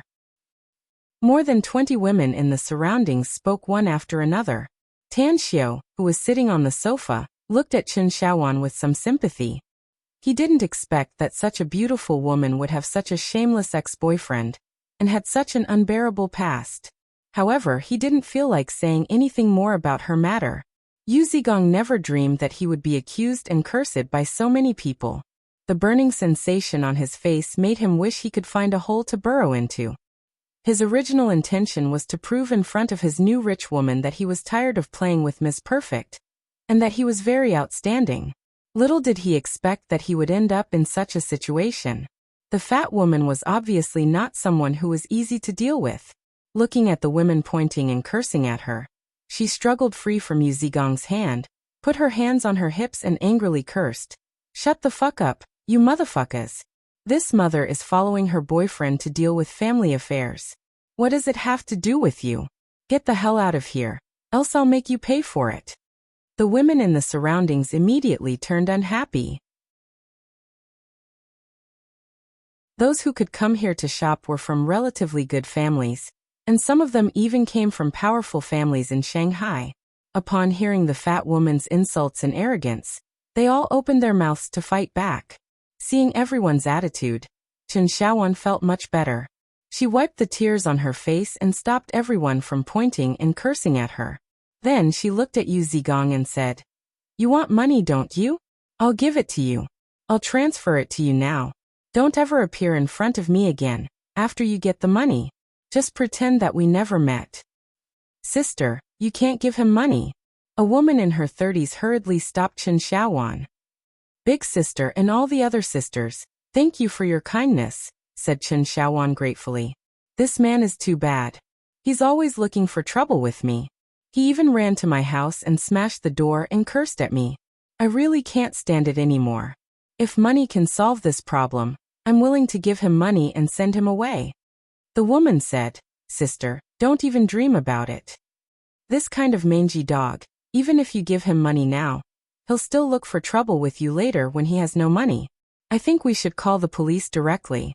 I'm sure the police will teach him a lesson." "Who the hell are you, bitch?" Yu Zigong angrily shouted. "Mind your own business again. Believe it or not, I'll slap you." The woman stepped forward, raised her head and loudly said, "Come on, I'll give you a slap. I won't believe you're a man if you don't do it today." Yu Zigong panicked. He was a smart man.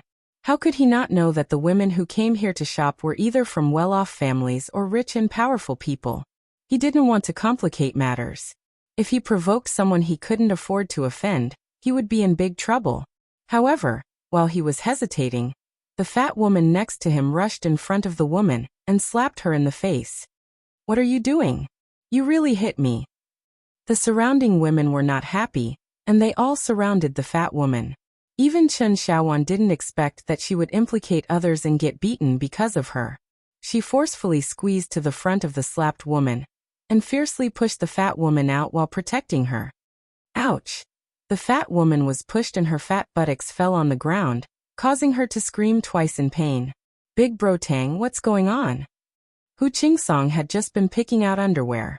At this moment, seeing the chaotic scene in front of him, he and the shop assistant ran over. "A scumbag and a bitch bullied the scumbag's ex-girlfriend," said Tan Xiu with a wry smile. "Have you picked your underwear? If you have, then pay the bill quickly and let's leave." Hu Qingsong nodded and hurriedly paid the bill. He and Tan Xiu bypassed the crowd and prepared to go outside. At this moment, the fat woman had already crawled up from the ground. Even when Yu Zigong stopped the surrounding women, she hurriedly ran to the store's entrance and forcefully closed the door. She then shouted, "Shut the fuck up. You dare to hit this old lady. Do you know who this old lady is? You can't leave. I'll call my husband and take all of you to the police station and slap you to death." In a flash, the chaotic scene just now suddenly became dead silent. Everyone stared at the fat woman with a dumbfounded and incredulous expression. "Husband? This fat woman has a husband?" Tan Xiu furrowed his brows and shot a disgusted look at the fat woman. Then he said in a deep voice, "Get out of the way." The fat woman had long seen Tan Xiu. Although Tan Xiu was very handsome and tempted her, she was furious and didn't want to give face to anyone in the store. She angrily cursed, "This old lady won't give way. Do you have the fucking ability to hit me? Let me tell you something. My husband is the deputy chief of the City Public Security Bureau and has a lot of power in his hands. I'll make sure you stay in jail if you dare to make a move. A cold glint flashed in Tan Xiu's eyes as he lightly said, "Does your confidence come from your husband?" The fat woman puffed up her chest and loudly cursed. "Yeah, it comes from my husband. What are you going to do about it?" Tan Xiu was furious. He turned to look at Hu Qingsong and said, "Old Hu, this woman is courting death. How about we fulfill her wish?" Hu Qingsong angrily nodded. "Everyone, did you hear it?" Tan Xiu said aloud. "Since this woman told everyone not to leave, then no one will leave today. I'd like to see what kind of ability this woman who spews shit has."